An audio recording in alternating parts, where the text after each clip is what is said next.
प्रष्टदोषगन्धाय कल्याणगुणसिन्धवे नमो नमो भक्तमुक्तिदायिने शेषशायिने श्रीमत्सौभाग्यजननीं स्तौविलक्ष्मीं सनातनीं सर्वकामफलावाप्तिसाधनैकसुखाभां यो विप्रलम्भ विपरीतमतिप्रबोधवादान् निरस्य कृतवान् भुवि तत्त्ववादम् सर्वेश्वरो हरिरिति प्रतिपादयन्तम् आनन्दतीर्थमुनिवर्यमहं नमामि।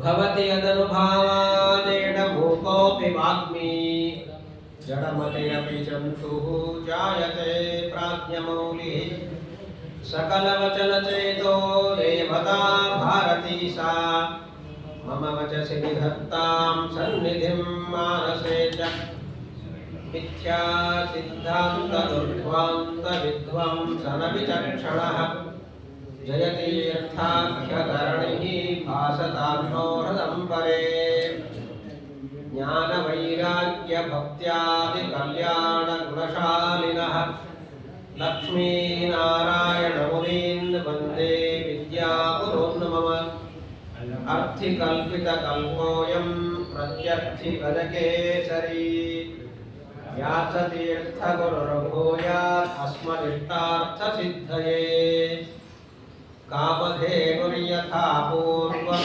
सर्वाभीष्टफलप्रदा तथा कलौ वादिराजश्रीपादोऽभीष्टदः सताम् मूकोऽपि यत्प्रसादेन मुकुन्दशयनायते राजराजायते रिक्तो राघवेन्द्रं तमाश्रये ब्रह्मचर्यहरिप्रीति सुविद्यावादशालिनः इष्टदान् कष्टहर्तॄन्नः विद्यामान्यान् मुनीन् नुमः तपस्वाध्याय शुश्रूषा कृष्णपूजारतं मुनिं विश्वेशमिष्टदं वन्दे परिव्राट्चक्रवर्तिनं श्रीगुरुभ्यो नमः हरिः ओम् वायुर्भीमोऽभिमनादो महूजाः सर्वेषां च प्राणिनां प्राणभूतः अनावृत्तिर्देहिनां देहपाते तस्माद् वायुर्देवदेवो विशिष्टः। ವಾಯುದೇವರ ನಾಮಗಳ ಅನುಸಂಧಾನವನ್ನು ಮಾಡುವಂತಹದ್ದು. ಅದರಲ್ಲಿ ವಾಯು ಎಂಬಂತಹ ಶಬ್ದವನ್ನು ಚಿಂತನೆ ಮಾಡ್ತಾ ಇದ್ದೇವೆ. ವ ಅಂದರೆ ವಾಯುದೇವರು, ಆಯು ಅಂದರು ವಾಯುದೇವರು, ಅದೆರಡನ್ನೂ ಸೇರಿಸಿ ವಾಯು ಎಂಬಂತಹ ಶಬ್ದಕ್ಕೂ ಕೂಡ ಮುಖ್ಯ ಪ್ರಾಣದೇವರೆಂಬಂತಹ ಅರ್ಥ. ಇದು ಮೂಲ ರೂಪಕ್ಕೂ ಅನ್ವಯ ಆಗುತ್ತೆ. ಹನುಮದವತಾರ, ಭೀಮಾವತಾರ ಮತ್ತು ಮಧ್ವಾವತಾರ ಅವತಾರ ತ್ರಯಗಳಿಗೂ ಅನ್ವಯವಾಗುತ್ತೆ ಅಂತ ಅದನ್ನ ಚಿಂತನೆ ಮಾಡಿದ್ದೇವೆ. ವಾಯು ಅಂದ್ರೆ ವಿಶೇಷವಾಗಿ ಗಾಳಿ. ಎಲ್ಲಾ ಕಡೆ ಗಾಳಿ ಇಲ್ಲದೆ ಇರತಕ್ಕಂಥ ಸ್ಥಳವೇ ಇಲ್ಲ. ವಾತೀತಿ ವಾಯು ಪ್ರಸಿದ್ಧವಾಗಿರತಕ್ಕಂಥದ್ದು. ವಾತಿ ಅಂದ್ರೆ ಸರ್ವತ್ರ ಸಂಚರತಿ ಅಂತ. ಅದು ವಾಯುದೇವರ ಅಸಾಧಾರಣ ಲಕ್ಷಣಗಳಲ್ಲಿ ಒಂದು ಅಂತ ಹೇಳ್ತಾರೆ, ಸರ್ವತ್ರ ಸಂಚಾರ ಎನ್ನುವಂಥದ್ದು. ಯಾಕೆಂದ್ರೆ ತಾತ್ಪರ್ಯ ನಿರ್ಣಯದಲ್ಲಿ ನೋಡುವಾಗ ಹನುಮಂತ ದೇವರಿಗೆ ಭಗವಂತ ಸಹಭೋಗವನ್ನ ನೀಡ್ತಾನೆ. ಸಹಭೋಗದ ಜೊತೆಯಲ್ಲಿ ಇನ್ನೂ ವಿಶಿಷ್ಟವಾಗಿರತಕ್ಕಂತಹ ಅನುಗ್ರಹವನ್ನು ಮಾಡ್ತಾನಂತೆ. ಮೋಕ್ಷದಲ್ಲಿಯೂ ಪ್ರವೇಶವನ್ನ ನೀಡ್ತಾನೆ. ರಾಮದೇವರು ತನ್ನ ಅವತಾರವನ್ನು ಸಮಾಪ್ತಿ ಮಾಡಿ ಎಲ್ಲ ಪ್ರಜೆಗಳನ್ನ, ತನ್ನ ಭಕ್ತರನ್ನ ವೈಕುಂಠ ಲೋಕಕ್ಕೆ ಕರೆದುಕೊಂಡು ಹೋಗುವಾಗ ಎಲ್ಲರೂ ಹೊರಡುತ್ತಾರೆ. ಎಲ್ಲ ಭೂಲೋಕದಲ್ಲಿರ್ತಕ್ಕಂಥ ಅಗ್ನಿ, ಕೀಟ, ಪಶು, ಪಕ್ಷಿ, ತರುಣ, ಮೃಗ, ಖಗ ಎಲ್ಲವೂ ಹೊರಟು ಬಿಟ್ಟಿದ್ದಾರೆ. ರಾಮದೇವರು ಎಲ್ಲರನ್ನು ಕರ್ಕೊಂಡು ಹೋಗ್ತಾರೆ. ಬ್ರಹ್ಮಾಂಡ ದೇವತೆಗಳು ಮುಂಭಾಗದಲ್ಲಿದ್ದಾರೆ. ಸ್ವಾಗತವನ್ನು ಮಾಡ್ತಾ ಭಗವಂತನನ್ನು ಕರೆದೊಯ್ತಾರೆ. ಭಗವಂತನ ಭಕ್ತರು ಭಗವಂತನನ್ನು ಹಿಂಬಾಲಿಸಿಕೊಂಡು ಬರ್ತಾರೆ. ಈ ರೀತಿ ಭಗವಂತ ಪ್ರವೇಶ ಮಾಡ್ತಾನೆ ತನ್ನ ಲೋಕಕ್ಕೆ. ಎಲ್ಲರನ್ನು ಅಲ್ಲಲ್ಲಿ ಲೋಕಗಳಲ್ಲಿ ಇರಿಸಿ ಭಗವಂತ ತನ್ನ ಲೋಕದ ಒಳಗೆ ಹೋಗುತ್ತಾನೆ. ಉಳಿದೆಲ್ಲ ದೇವತೆಗಳು ಅಮುಕ್ತ ಸ್ಥಾನದಲ್ಲಿ ಇರ್ತಾರೆ. ಭಗವಂತ ಒಳಗೆ ಹೋಗ್ತಾನೆ. ಆ ನಂತರ ಎಲ್ಲರೂ ತಮ್ಮ ತಮ್ಮ ಲೋಕಗಳಿಗೆ ತೆರಳುತ್ತಾರೆ. ಆದರೆ ಹನುಮಂತ ದೇವರಿಗೆ ಭಗವಂತ ಎಂತಹ ಅನುಗ್ರಹವನ್ನು ಮಾಡಿದ್ದಾನೆಂದ್ರೆ ಹನುಮಂತ ದೇವರಿಗೆ ನೇರವಾಗಿ ತನ್ನ ಲೋಕಕ್ಕೆ ಪ್ರವೇಶ. ಇಷ್ಟು ಅನುಗ್ರಹವನ್ನು ಮಾಡ್ತಾನೆ. ಹಾಗಾಗಿ ಸರ್ವತ್ರ ಸಂಚರತಿ. ವಾಯುದೇವರ ಪ್ರವೇಶ ಇಲ್ಲ ಅಂತ ಇಲ್ಲವೇ ಇಲ್ಲ. ಎಲ್ಲ ಕಡೆ ವಾಯುದೇವರ ಪ್ರವೇಶ ಇದೆ. ಆದ್ದರಿಂದಲೇ ಅವರಿಗೆ ವಾಯು ಅಂತ ಹೆಸರು. ಸರ್ವತ್ರ ಸಂಚರತಿ ವಾತೀತಿ ವಾಯು ಅಂತ ಕರೀತಾರೆ ವಾಯುದೇವರನ್ನ ಮೂಲ ರೂಪದಲ್ಲಿ. ಹನುಮಂತ ದೇವರು ಪ್ರವೇಶ ಮಾಡಿದ್ದಾರೆ. ಆಗ ಹಾಗಾಗಿ ಸರ್ವತ್ರ ಸಂಚಾರ ಹನುಮಂತ ದೇವರಿಗೆ.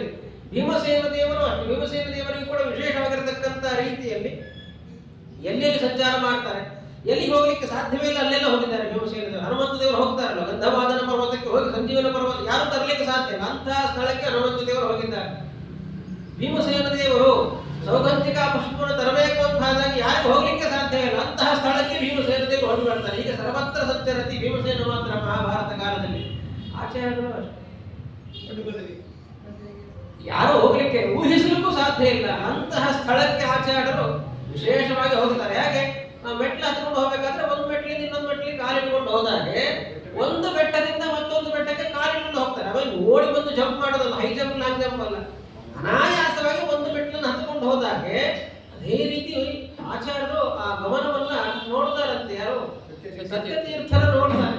ನೋಡಿಬಿಟ್ಟು ಬಹಳಷ್ಟು ಆಶ್ಚರ್ಯ, ಆಚಾರ್ಯರ ಅವತಾರ ಅವರಿಗೆ ಆಗ ಅರಿವಾಗುತ್ತೆ. ಆನಂತರ ಆಚಾರ್ಯರ ಅನುಗ್ರಹದಿಂದ ಪುನಃ ತಿರುಗಿ ಬರತಕ್ಕಂಥ ಅನಂತ ಮಠಕ್ಕಂತ ಮಧ್ವವಿದಲಿಲ್ಲ ಅದರ ವರ್ಣನೆ. ಹೀಗೆ ಆಚಾರ್ಯರ ಗಮನ, ಭೀಮಸೇನ ದೇವರ ಸಂಚಾರ, ಹನುಮಂತ ದೇವರ ವ್ಯಾಪ್ತಿ ಎನ್ನುವಂತಹದ್ದು ಸರ್ವತ್ರ ಇದೆ. ಆದ್ದರಿಂದಲೇ ಅವರಿಗೆ ವಾಯು ಎಂಬಂತಹ ಹೆಸರು ಅಂತ. ಹೀಗೆ ವಿಶೇಷವಾಗಿ ಅವತಾರ ತ್ರಯಗಳನ್ನು ಕೂಡ ಹೇಳುವಂತಹ ಶಬ್ದ ವಾಯು ಅಂತ ಅದನ್ನ ಸುಂದರವಾಗಿ ಸೂಚನೆ ಮಾಡ್ತಾರೆ ವೇದವ್ಯಾಸ. ವಾಯು. ಆಮೇಲೆ ಎರಡನೇದಾಗಿ ಹೇಳ್ತಕ್ಕಂಥದ್ದು ಭೀಮಃ.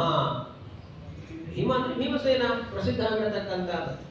ಅವತಾರಕ್ಕೆ ಮಾತ್ರ ಭೀಮ ಎಂಬಂತಹ ಹೆಸರು ಅಲ್ಲ, ಮೂಲತಃ ಮೂಲ ರೂಪಕ್ಕೆ ಇರತಕ್ಕಂಥ ಹೆಸರು ಅವತಾರ ತ್ರಯಗಳಿಗೂ ಭೀಮ ಎಂಬಂತ ಹೆಸರು ಬಂದು ಬಿಟ್ಟಿದೆ. ವೃಕ್ಷೋ ಬಪಃ ಪಿತುಮಾನ್ ನಿತ್ಯ ಆಶಯೇ ದ್ವಿತೀಯಂ ಆ ಸಪ್ತ ಶಿವಾಸು ಮಾತೃಷು. ಆ ಪಂಕ್ತಿಯಲ್ಲಿ ಋಗ್ವೇದ ಮಂತ್ರ ಬಳಿತ ಸೂಕ್ತ ವಾಯುದೇವರ ಎರಡನೇ ಅವತಾರವನ್ನು ವಿಶೇಷವಾಗಿ ಕೊಂಡಾಡತಕ್ಕಂಥದ್ದು ಅಂತ. ಭೀಮ ಎಂಬಂತಹ ಶಬ್ದಕ್ಕೆ ಅರ್ಥವನ್ನೇ ಬಳಿತ ಸೂಕ್ತ ಹೇಳುತ್ತೆ. ಸಪ್ತ ಶಿವಾಸು ಮಾತೃಷು ಅಂತ ಅದನ್ನ ವರ್ಣನೆ ಮಾಡತಕ್ಕಂಥದ್ದು. ವಾಯುದೇವರನ್ನು ಕುರಿತು ವರ್ಣನೆ ಮಾಡುವಾಗ ಹೇಳುತ್ತೆ ಸಪ್ತ ಶಿವಾಸು, 7 ವಿದ್ಯೆಗಳನ್ನ ಪರಿಪೂರ್ಣವಾಗಿ ಧಾರಣ ಮಾಡಿಕೊಂಡಿರತಕ್ಕಂಥದ್ದು ಅಂದ್ರೆ ಅದು ವಾಯುದೇವರು ಮಾತ್ರ. ಹಾಗಾಗಿ ಅವರನ್ನ ಆ ರೀತಿ ಉಲ್ಲೇಖ ಮಾಡತಕ್ಕಂಥದ್ದು ಬಳಿತ ಸೂಕ್ತ. ಹೀಗೆ ಸರ್ವಜ್ಞರು ಅಂತ ಸಕಲ ವಿಧವಾಗಿರತಕ್ಕಂತಹ ಇದರ ಜ್ಞಾನ ಅದು ವಾಯುದೇವರಿಗೆ ಸದಾ ಕಾಲವಿರುತ್ತೆ. ಅದನ್ನೇ ಭೀಮ, ಪ್ರಥಮ ಭೀಮ ಅಂತ. ಪ್ರಥಮೋ ಭೀಮ ಇತ್ಯುಕ್ತ ಅಂತ ಹೇಳ್ತಕ್ಕಂಥದ್ದು ಆಚಾರ್ಯ. ಮಾ ಅಂದ್ರೆ ಜ್ಞಾನ. ಆ ಜ್ಞಾನವನ್ನ ಪರಿಪೂರ್ಣವಾಗಿ ಧರಿಸಿಕೊಂಡಿರ್ತಕ್ಕಂಥದ್ದು ವಾಯುದೇವರಾದ್ರಿಂದ ಅವರನ್ನ ಭೀಮ ಅಂತ ವೇದ ಅವರನ್ನ ಆ ರೀತಿ ಹೊಗಳತಕ್ಕಂಥದ್ದು. ಹಾಗಾಗಿ ಭಗವತಃ ಅನ್ಯತ್ರ ಆಲೋಚನೆ ಸರ್ವ ವಿಷಯಕಂ ಜ್ಞಾನಂ ರುಜುಯೋಗಿ ಜ್ಞಾನಂ ಅಂತ ಹೇಳಿದ ಹಾಗೆ ರುಜುಯೋಗಿ ಶ್ರೇಷ್ಠರಾಗಿರ್ತಕ್ಕಂತಹ ವಾಯುದೇವರ ಸ್ವರೂಪ, ಅವರ ಜ್ಞಾನ ಎಂಥದ್ದು ಅಂದ್ರೆ ಭಗವಂತನನ್ನ ಬಿಟ್ಟರೆ ಇತರೆ ಎಲ್ಲ ಪದಾರ್ಥಗಳೆಲ್ಲ ವಿಷಯಗಳಲ್ಲಿ ಅಮೂಲಾಗ್ರವಾಗಿ ಕರತಲಾಮಲಕದಂತೆ ಪರಿಪೂರ್ಣ ಜ್ಞಾನ. ಆಲೋಚನೆ, ಒಂದು ಕ್ಷಣ ಆಲೋಚನೆ ಮಾಡಿದ್ರೆ ಸಾಕು ಎಲ್ಲ ಜ್ಞಾನ ಅವರಿಗೆ ಬರುತ್ತೆ. ಆದ್ದರಿಂದ ಅವರು ಭೀಮ. ಮತ್ತೆ ಆಯ್ತು ಜ್ಞಾನ ಬಂತು, ಮತ್ತೆ ಮರ್ತು ಹೋಯ್ತು ಇಲ್ಲ, ಮರ್ತು ಹೋಗ್ಲಿಕ್ಕೆ ಅವಕಾಶವೇ ಇಲ್ಲ. ಆದ್ರಿಂದ ವಿಶೇಷವಾಗಿ ವಾಯುದೇವರ ಜ್ಞಾನ ಎನ್ನುವಂತಹದ್ದು ಪ್ರಳಯೇಪಿ ಪ್ರತಿಭಾತ ಪರಾವರಃ ಮುಖ್ಯ ವಾಯು ನಿತ್ಯ ಸಮಃ. ನಿತ್ಯ ಅಂದ್ರೆ ಭಗವಂತ, ನಿತ್ಯ ಸಮಃ ಅಂತ ಅದನ್ನ ವರ್ಣನೆ ಮಾಡಿರತಕ್ಕಂಥದ್ದು. ಆ ದೃಷ್ಟಿಯಿಂದ ಹೀಗೆ ಪ್ರಳಯ ಕಾಲದಲ್ಲಿಯೂ ಕೂಡ ವಾಯುದೇವರ ಜ್ಞಾನಕ್ಕೆ ಕಿಂಚಿತ್ತೂ ಚ್ಯುತಿ ಇಲ್ಲ. ಆದ್ದರಿಂದ ಅವರು ಪರಿಪೂರ್ಣ ಜ್ಞಾನಿಗಳು. ಅದನ್ನು ಹೇಳತಕ್ಕಂಥ ಶಬ್ದ ಭೀಮ. ಮುಖ್ಯವಾಗಿ ಮೂಲ ರೂಪಕ್ಕೆ ಅನ್ವಯವಾಗತಕ್ಕಂಥದ್ದು ಭೀಮ ಅಂತ ಅದನ್ನು ತೋರಿಸಿಕೊಡ್ತಾರೆ. ಅನಂತರ ಹನುಮದ ಅವತಾರವು ಭೀಮವೇ, ಪರಿಪೂರ್ಣ ಜ್ಞಾನವೇ ಹನುಮದ ಅವತಾರ ಅಂದರೆ. ವಿಶೇಷವಾಗಿ ರಾಮದೇವರ ಮುಂದೆ ಹನುಮಂತ ದೇವರು ಲೌಕಿಕ ದೃಷ್ಟಿಯಿಂದ, ನೋಡುಗರ ದೃಷ್ಟಿಯಿಂದ ತನ್ನನ್ನು ತಾನು ಪರಿಚಯ ಮಾಡಿಕೊಂಡು ರಾಮದೇವರ ಪರಿಚಯವನ್ನು ಕೇಳ್ತಾರೆ. ಹನುಮಂತ ದೇವರು ವೇಷವನ್ನು ಮರೆಸಿಕೊಂಡು ಬಂದು, ಯಾಕೆಂದ್ರೆ ಅಲ್ಲಿ ಇರತಕ್ಕಂತಹ ಲಕ್ಷ್ಮಣನಿಗೆ ಗೊತ್ತಿಲ್ಲ, ಉಳಿದ ಸಾಮಾನ್ಯ ಜನರು ಅಲ್ಲ, ಲಕ್ಷ್ಮಣನಿಗೆ ಬಂದಿರತಕ್ಕಂಥದ್ದು ಯಾರು ಅನ್ನುವುದರ ಅರಿವಿಲ್ಲ. ಆದರೆ ಹನುಮಂತ ದೇವರ ಅರಿವು ಪರಿಪೂರ್ಣವಾಗಿ ರಾಮದೇವರಿಗಿದೆ, ರಾಮದೇವರ ಅರಿವು ಪರಿಪೂರ್ಣವಾಗಿ ಹನುಮಂತ ದೇವರಿಗಿದೆ. ಅವರಿಬ್ಬರು ಮಾಡತಕ್ಕಂತಹ ನಾಟಕ. ಆಗ ಹನುಮಂತ ದೇವರನ್ನು ಕುರಿತು ಹೇಳತಕ್ಕಂಥದ್ದು ರಾಮದೇವರು ರಸಾಮ ವಿದುಷ ಕಶ್ಚಿತ್ ಶಕ್ಯಮೇವಂ ಪ್ರಭಾಷಿತಂ. ಇಡೀ ಚತುರ್ವೇದಗಳು ಸಕಲ ಸಂಶಾಸ್ತ್ರಗಳನ್ನು ಪರಿಪೂರ್ಣವಾಗಿ ತಿಳಿದಿರತಕ್ಕಂಥ ಅವರಿಗೆ ಮಾತ್ರವೇ ಈ ರೀತಿ ಮಾತಾಡುವುದಕ್ಕೆ ಸಾಧ್ಯ. ಇಲ್ಲ ಅಂದ್ರೆ ಸಾಮಾನ್ಯರಿಗೆ ಇಂತಹ ಮಾತುಗಳನ್ನು ಆಡಲಿಕ್ಕೆ ಸಾಧ್ಯ ಇಲ್ಲ. ಮಹಾವ್ಯಾಕರಣ ಬೋಧಿ ಮಂಥಮಾನ ಸಮಂತರಂ ಅಂತ ಅವರನ್ನ ವರ್ಣನೆ ಮಾಡತಕ್ಕಂಥದ್ದು ಎಲ್ಲ ಶಾಸ್ತ್ರಗಳ ಜ್ಞಾನ ಅದು ಹನುಮಂತ ದೇವರಿಗಿದೆ. ಆದ್ದರಿಂದ ಬಹುವ್ಯಾಹರತಾನೇನ ನ ಕಿಂಚಿತ್ ಅಪಶಬ್ದಿತಂ ಅಂತ ಹೇಳಿ ಬಹಳಷ್ಟು ಹನುಮಂತ ದೇವರು ಮಾತಾಡಿದ್ರು ಕೂಡ ಒಂದು ಅಪಶಬ್ದ, ಒಂದು ಬಾಯಿ ತಪ್ಪಿನಿಂದ ಆದರೂ ಕೂಡ ಬೈ ಮಿಸ್ಟೇಕ್ ಕೂಡ ಮಿಸ್ಟೇಕ್ ಮಾಡೋದಿಲ್ಲ. ನಾವು ಹೇಳ್ತೇವೆ ಮಿಸ್ಟೇಕ್ ತಪ್ಪು ಮಾಡಿಬಿಡ್ತೇವೆ ಹೇಳ್ತೇವೆ, ಇಲ್ಲ ನೀವು ಬೈ ಮಿಸ್ಟೇಕ್ ಆಯ್ತು ಅಂತ, ಬೈ ಮಿಸ್ಟೇಕ್ ಆಗೋದಿಲ್ಲ. ಆದ್ದರಿಂದ ಹನುಮಂತ ದೇವರ ಜ್ಞಾನ ಎನ್ನುವಂತಹದ್ದು ಅಂತಹ ಉನ್ನತ ಮಟ್ಟದ್ದು ಅಂತ ಹನುಮಂತ ದೇವರ ವಾಯುದೇವರ ನಂತರದಲ್ಲಿ ಜೀವೋತ್ತಮವಂತ ಅನಿಸಿಕೊಂಡಿರ್ತಕ್ಕಂತಹ ಶೇಷಾವತಾರನಾದ ಲಕ್ಷ್ಮಣನ ಮುಂದೆ ಹನುಮಂತನ ಪ್ರಶಂಸೆಯಿಂದ ಹನುಮಂತನ ಜ್ಞಾನವನ್ನು ಹೊಗಳಿರ್ತಕ್ಕಂಥದ್ದು. ಇದು ಯಸ್ಯ ತ್ರೀಣಿ ಉದಿತಾನಿ ವೇದವಚನೆ ರೂಪಾಣಿ ದಿವ್ಯಾನ್ಯಲಂ ಬಟ್ ತದ್ದರ್ಶನಂ ಮಿಥಮೇವ ರಹಿತಂ ದೇವಸ್ಯ ಭರ್ಗೋ ಮಾತ. ಮುಂದೆ ಬಟ್ ಅಂದ್ರೆ ಬಲ ಸ್ವರೂಪ. ಬಟ್ ಬಳಿತಾ ಶಬ್ದದ ಸೂಕ್ತದ ಮೊದಲ ಶಬ್ದವೇ ಬಟ್. ಬಟ್ ಅಂದ್ರೆ ಅದು ತಕಾರ ಮತ್ತು ಲಕಾರಕ್ಕೆ ವ್ಯತ್ಯಾಸ ಇಲ್ಲ. ಆದ್ರಿಂದ ವ್ಯಾಕರಣ ಸೂತ್ರದ ಪ್ರಕಾರ ಅಲ್ಲಿ ಳ ಅಂತ ನಾವು ಸೂಕ್ತದಲ್ಲಿ ಹೇಳ್ತೇವೆ, ಅಲ್ಲಿ ಏನೋ ಬಟ್ ದರ್ಶನ ಅಂತ ಸ್ಪಷ್ಟವಾಗಿ ಆ ಶ್ಲೋಕದಲ್ಲಿ ಬಟ ಎಂಬಂತಹ ಶಬ್ದವನ್ನೇ ಪ್ರಯೋಗ ಮಾಡಿ. ಹೌದು ಹೌದು, ಅದು ಆಚಾರ್ಯ ಅವತಾರ ತ್ರಯಗಳನ್ನು ಕೊಂಡಾಡತಕ್ಕಂತಹ ತ್ರೀಣಿ ಉದಿತಾನೆ ವೇದವಚನ, ಅದೇ ಬಳಿತ ಸೂಕ್ತದಲ್ಲಿ ಮೂರನ್ನು ಸ್ಪಷ್ಟವಾಗಿ ಹೇಳ್ತಾರೆ. ಬಳಿತಾದ ತೋಪುಷ ಅಲ್ಲಿ ಬಂತು, ವೃಕ್ಷೋಪಪಿತಮಾನ್ಯನಾಶ, ಇದು ದ್ವಿತೀಯ ಶಬ್ದ, ದ್ವಿತೀಯ ಅಂತ ಸ್ಪಷ್ಟವಾಗಿ ಹೇಳ್ತಾರೆ. ತೃತೀಯ ಮತ್ಸ್ಯ ವೃಷಭಸ್ಯ ಲೋಹಸೆ ದಶಪ್ರಮತಿ ಅಂತಲೇ ಕೊಂಡಾಡ್ತಕ್ಕಂಥದ್ದು. ಹೀಗೆ ಅವತಾರ ತ್ರಯಗಳನ್ನು ಕೂಡ ವರ್ಣನೆ ಮಾಡ್ತಕ್ಕಂಥದ್ದೇ ಬಳಿತ ಸೂಕ್ತ. ಹಾಗಾಗಿ ಅದಕ್ಕೆ ವೈದಿಕ ಸೂಕ್ತ, ವೈದಿಕ ನಾಮ ಅದಕ್ಕೆ ಪ್ರಾಣಾಗ್ನಿ ಸೂಕ್ತ ಅಂತ ಹೇಳ್ತಾರೆ. ನಾವು ಬಳಿತ ಸೂಕ್ತ ಅಂತ ಹೇಳಿದ್ರು ಕೂಡ ಅದಕ್ಕೆ ಪ್ರಾಣಾಗ್ನಿ ಸೂಕ್ತ ಅಂತಾನೆ ಕರೀತಾರೆ. ಹೀಗೆ ಈ ರೀತಿ ಹನುಮಂತ ದೇವರ ಜ್ಞಾನ ಅತ್ಯುನ್ನತ ಮಟ್ಟದ್ದು ಅಂತ ಅದನ್ನ ತೋರಿಸಿಕೊಡ್ತಕ್ಕಂಥದ್ದು ಭೀಮ ಶಬ್ದ. ಭೀಮ ಹೆಸರೇ ಭೀಮ, ಪರಿಪೂರ್ಣ ಜ್ಞಾನಿ. ಯಾಕೆಂದ್ರೆ ಅರ್ಜುನನಿಗೆ ಉದ್ಧವನಿಗೆ ಎಲ್ಲ ಕೃಷ್ಣ ಉಪದೇಶವನ್ನು ಮಾಡ್ತಾನೆ. ಭೀಮಸೇನನ್ನು ಎಂದೂ ಕೂಡ ಕರೆದು ಬಹಳ ಉಪದೇಶ ಮಾಡ್ತಾನೆ ಅಂತ ಹೇಳಲೇ. ಯಾಕೆ ಜ್ಞಾನಿಯಾಗಿರ್ತಕ್ಕಂಥವನಿಗೆ ಸಂದೇಹವೂ ಇಲ್ಲ, ಜ್ಞಾನಿಯಾಗಿರ್ತಕ್ಕಂಥವನಿಗೆ ಭಗವದ್ ವಿಷಯದಲ್ಲಿ ಪ್ರಶ್ನೆಗಳು ಇಲ್ಲ ಅಂತ ಪರಿಪೂರ್ಣವಾಗಿರ್ತಕ್ಕಂತಹ ಜ್ಞಾನವೇ ಇರುವುದರಿಂದ ಭೀಮಸೇನ ದೇವರನ್ನ ಆ ರೀತಿ ಕೊಂಡಾಡತಕ್ಕಂಥದ್ದು. ಯಾಕೆಂದ್ರೆ ಮಹಾಭಾರತದಲ್ಲಿ ಅದು ಹಿಂದೆ ತಾತ್ಪರ್ಯದಲ್ಲಿ ಬರುವಾಗ ಅದನ್ನ ಉಲ್ಲೇಖ ಮಾಡಿರತಕ್ಕಂತಹದ್ದು. ಕೃಷ್ಣ ಉದ್ಯೋಗ ಪರ್ವದಲ್ಲಿ ಇನ್ನೇನು ಸಂಧಾನಕ್ಕೆ ಅಂತ ಹೊರಟು ನಿಂತಾಗ ಭೀಮಸೇನ ದೇವಿ ಎಲ್ಲರ ಹತ್ರ ಕೇಳ್ತಾನೆ, ಸಂಧಾನ ಬೇಕು ಯುದ್ಧ ಬೇಕು ಅಂತ ಕೇಳಿದಾಗ ಯುಧಿಷ್ಠಿರ ಸಂಧಾನ ಮುಖ್ಯ, ಯುದ್ಧ ಆದರೂ ಸಿದ್ಧನಿದ್ದೇನೆ ಅಂತ ಹೇಳ್ತಾನೆ. ಅರ್ಜುನನು ಅದೇ ರೀತಿ ಮಾತನ್ನು ಹೇಳ್ತಾನೆ. ದ್ರೌಪದಿ ಮಾತ್ರ ಯುದ್ಧವೇ ಬೇಕು, ಸಂಧಾನ ಬೇಡವೇ ಬೇಡ ಅಂತ ಹೇಳ್ತಾರೆ. ಭೀಮಸೇನ ದೇವರು ಹೇಳ್ತಾರೆ. ಹೇಳಿದಾಗ ಭೀಮಸೇನ ದೇವರು ಒಂದು ಮಾತನ್ನು ಹೇಳ್ತಾರೆ, ಅಂದ್ರೆ ಸಂಧಾನ ಅಂತ ಭೀಮಸೇನ ದೇವರು ಯಾಕೆ ಹೇಳಿದ್ರು? ಪಾಪ ಭೀಮಸೇನ ದೇವರಿಗೂ ಏನೋ ಒಂದಿಷ್ಟು ಸಂದೇಹನೋ ಒಂದು ರೀತಿಯಾಗಿರ್ತಕ್ಕಂಥ ಅಳುಕೋ ಏನೋ ಇತ್ತೇನೋ, ಆ ದೃಷ್ಟಿಯಿಂದ ಭೀಮಸೇನ ದೇವರು ಸಂಧಾನಕ್ಕೆ ಕೊನೆಯ ಪಕ್ಷದಲ್ಲಿ ಒಪ್ಪಿಕೊಂಡ್ರೇನೋ ಎಂಬಂತಹ ಪ್ರಶ್ನೆ ಅಥವಾ ಸಂದೇಹಕ್ಕೆ ಅವಕಾಶ ಇದ್ದಕ್ಕೆ ಭೀಮಸೇನ ದೇವರು ಉತ್ತರವನ್ನು ಕೊಟ್ಟು ಬಿಡ್ತಾರೆ. ತಾನು ಸಂಧಾನಕ್ಕೆ ಒಪ್ಪಿಕೊಂಡಿದ್ದೇನೆ ಅಂದ್ರೆ ಅದು ಅಸಾಮರ್ಥ್ಯ, ಅಶಕ್ತಿ ಅಥವಾ ಭಯ, ಅಳುಕು, ಅಂಜಿಕೆಯನ್ನು ಸೂಚನೆ ಮಾಡತಕ್ಕಂಥದ್ದು ಅಲ್ಲ ಅಂತ ತನ್ನ ಶಕ್ತಿಯನ್ನ ಘೋಷಣೆ ಮಾಡ್ತಾರೆ. ಘೋಷಣೆ ಮಾಡಿದ ತಕ್ಷಣದಲ್ಲಿ ಕೃಷ್ಣ ಹೇಳಿಬಿಡ್ತಾನೆ ಸಭೆಯಲ್ಲಿ ಸಭೆ ಮಧ್ಯದಲ್ಲಿ ಹೇಳ್ತಾನೆ, ಯತ್ಕಿಂಚಾತ್ಮನಿ ಕಲ್ಯಾಣಂ ಸಂಭಾವಯಸಿ ಪಾಂಡವ ಸಹಸ್ರ ಗುಣಮಪ್ಯೇತತ್ ತ್ವಯಿ ಸಂಭಾವಯಾಮ್ಯಹಂ ಅಂತ ಹೇಳ್ತಾನೆ. ನಿನ್ನಲ್ಲಿ ಎಷ್ಟು ಶಕ್ತಿ ಇದೆ ಅಂತ ನೀನು ಹೇಳಿಕೊಂಡಿದ್ದೀಯಾ ಭೀಮಸೇನ, ಇದಕ್ಕಿಂತಲೂ ಸಾವಿರಾರು ಪಾಲು, ಬರೀ ಸಾವಿರ ಅಂದ್ರೆ ಸಾವಿರ ಅಷ್ಟೇ ಅಲ್ಲ, ಸಾವಿರಾರು ಪಾಲು ಶಕ್ತಿ ನಿನಗಿದೆ ಅಂತ ಅದು ನನಗೆ ತಿಳಿದಿದೆ ಅಂತ ಕೃಷ್ಣ ಭೀಮಸೇನ ದೇವರ ಬಗ್ಗೆ ಹೇಳ್ತಾನೆ. ಕೇವಲ ಬಲ, ಶಕ್ತಿ, ಸಾಮರ್ಥ್ಯವನ್ನು ಮಾತ್ರ ಹೇಳಿಕೊಡತಕ್ಕಂಥದ್ದು ಅಲ್ಲ, ಅವರ ಜ್ಞಾನವೂ ಅದೇ ರೀತಿಯಾಗಿರ್ತಕ್ಕಂಥದ್ದು ಅಪಾರವಾದ. ಭೀಮಸೇನ ದೇವರ ಬಲ, ಜ್ಞಾನ ಯಾವುದಕ್ಕೂ ಕೂಡ ಇತಿಮಿತಿ ಅಂತಿಲ್ಲ, ಅದು ಅಪಾರವಾಗಿರ್ತಕ್ಕಂಥದ್ದು. ಅಮಿತ ಜ್ಞಾನ, ಅಮಿತ ಬಲ ಅದು ಭೀಮಸೇನ ದೇವರಲ್ಲಿ ಇರತಕ್ಕಂಥ. ಆದ್ರಿಂದಲೇ ಅವರಿಗೆ ಭೀಮ ಅಂತ ಹೇಳಿದ್ರು, ಮೃತಮ ಅಂತ ಹೇಳ್ತಾರೆ. ವಿಶೇಷವಾಗಿ ಭೀಮಸೇನ ದೇವರನ್ನ ವೃಕ್ಷ ಅಂತ ಹೇಳತಕ್ಕಂಥದ್ದು ಪ್ರಾಣಾಂತ ಸೂಕ್ತ, ಬಳಿತ ಸೂಕ್ತ. ಮೃತನ ಕ್ಷಯಕಾರತ್ವ ವೃಕ್ಷ ಇತ್ಯುಚ್ಯತೆ ಅಂತ ಹೇಳ್ತಾರೆ. ಮೃತನ ಅಂದ್ರೆ ಸೈನ್ಯ, ಕ್ಷ ಅಂದ್ರೆ ಕ್ಷ, ಇಡೀ ಕೌರವನ ಸೈನ್ಯವನ್ನ ಬಹುಪಾಲು ಸಂಹಾರ ಮಾಡಿರ್ತಕ್ಕಂಥದ್ದು ಭೀಮಸೇನ ದೇವರೇ. ಆದ್ದರಿಂದ ಅವರಿಗೆ ವೃಕ್ಷ ಅಂತ. ಇದು ವೃಕ್ಷ ಎನ್ನುವಂಥದ್ದು ಭೀಮಸೇನ ದೇವರ ವೈದಿಕ ನಾಮ. ನಾವು ಲೋಕದಲ್ಲಿ ಕರೆಯೋದಿಲ್ಲ.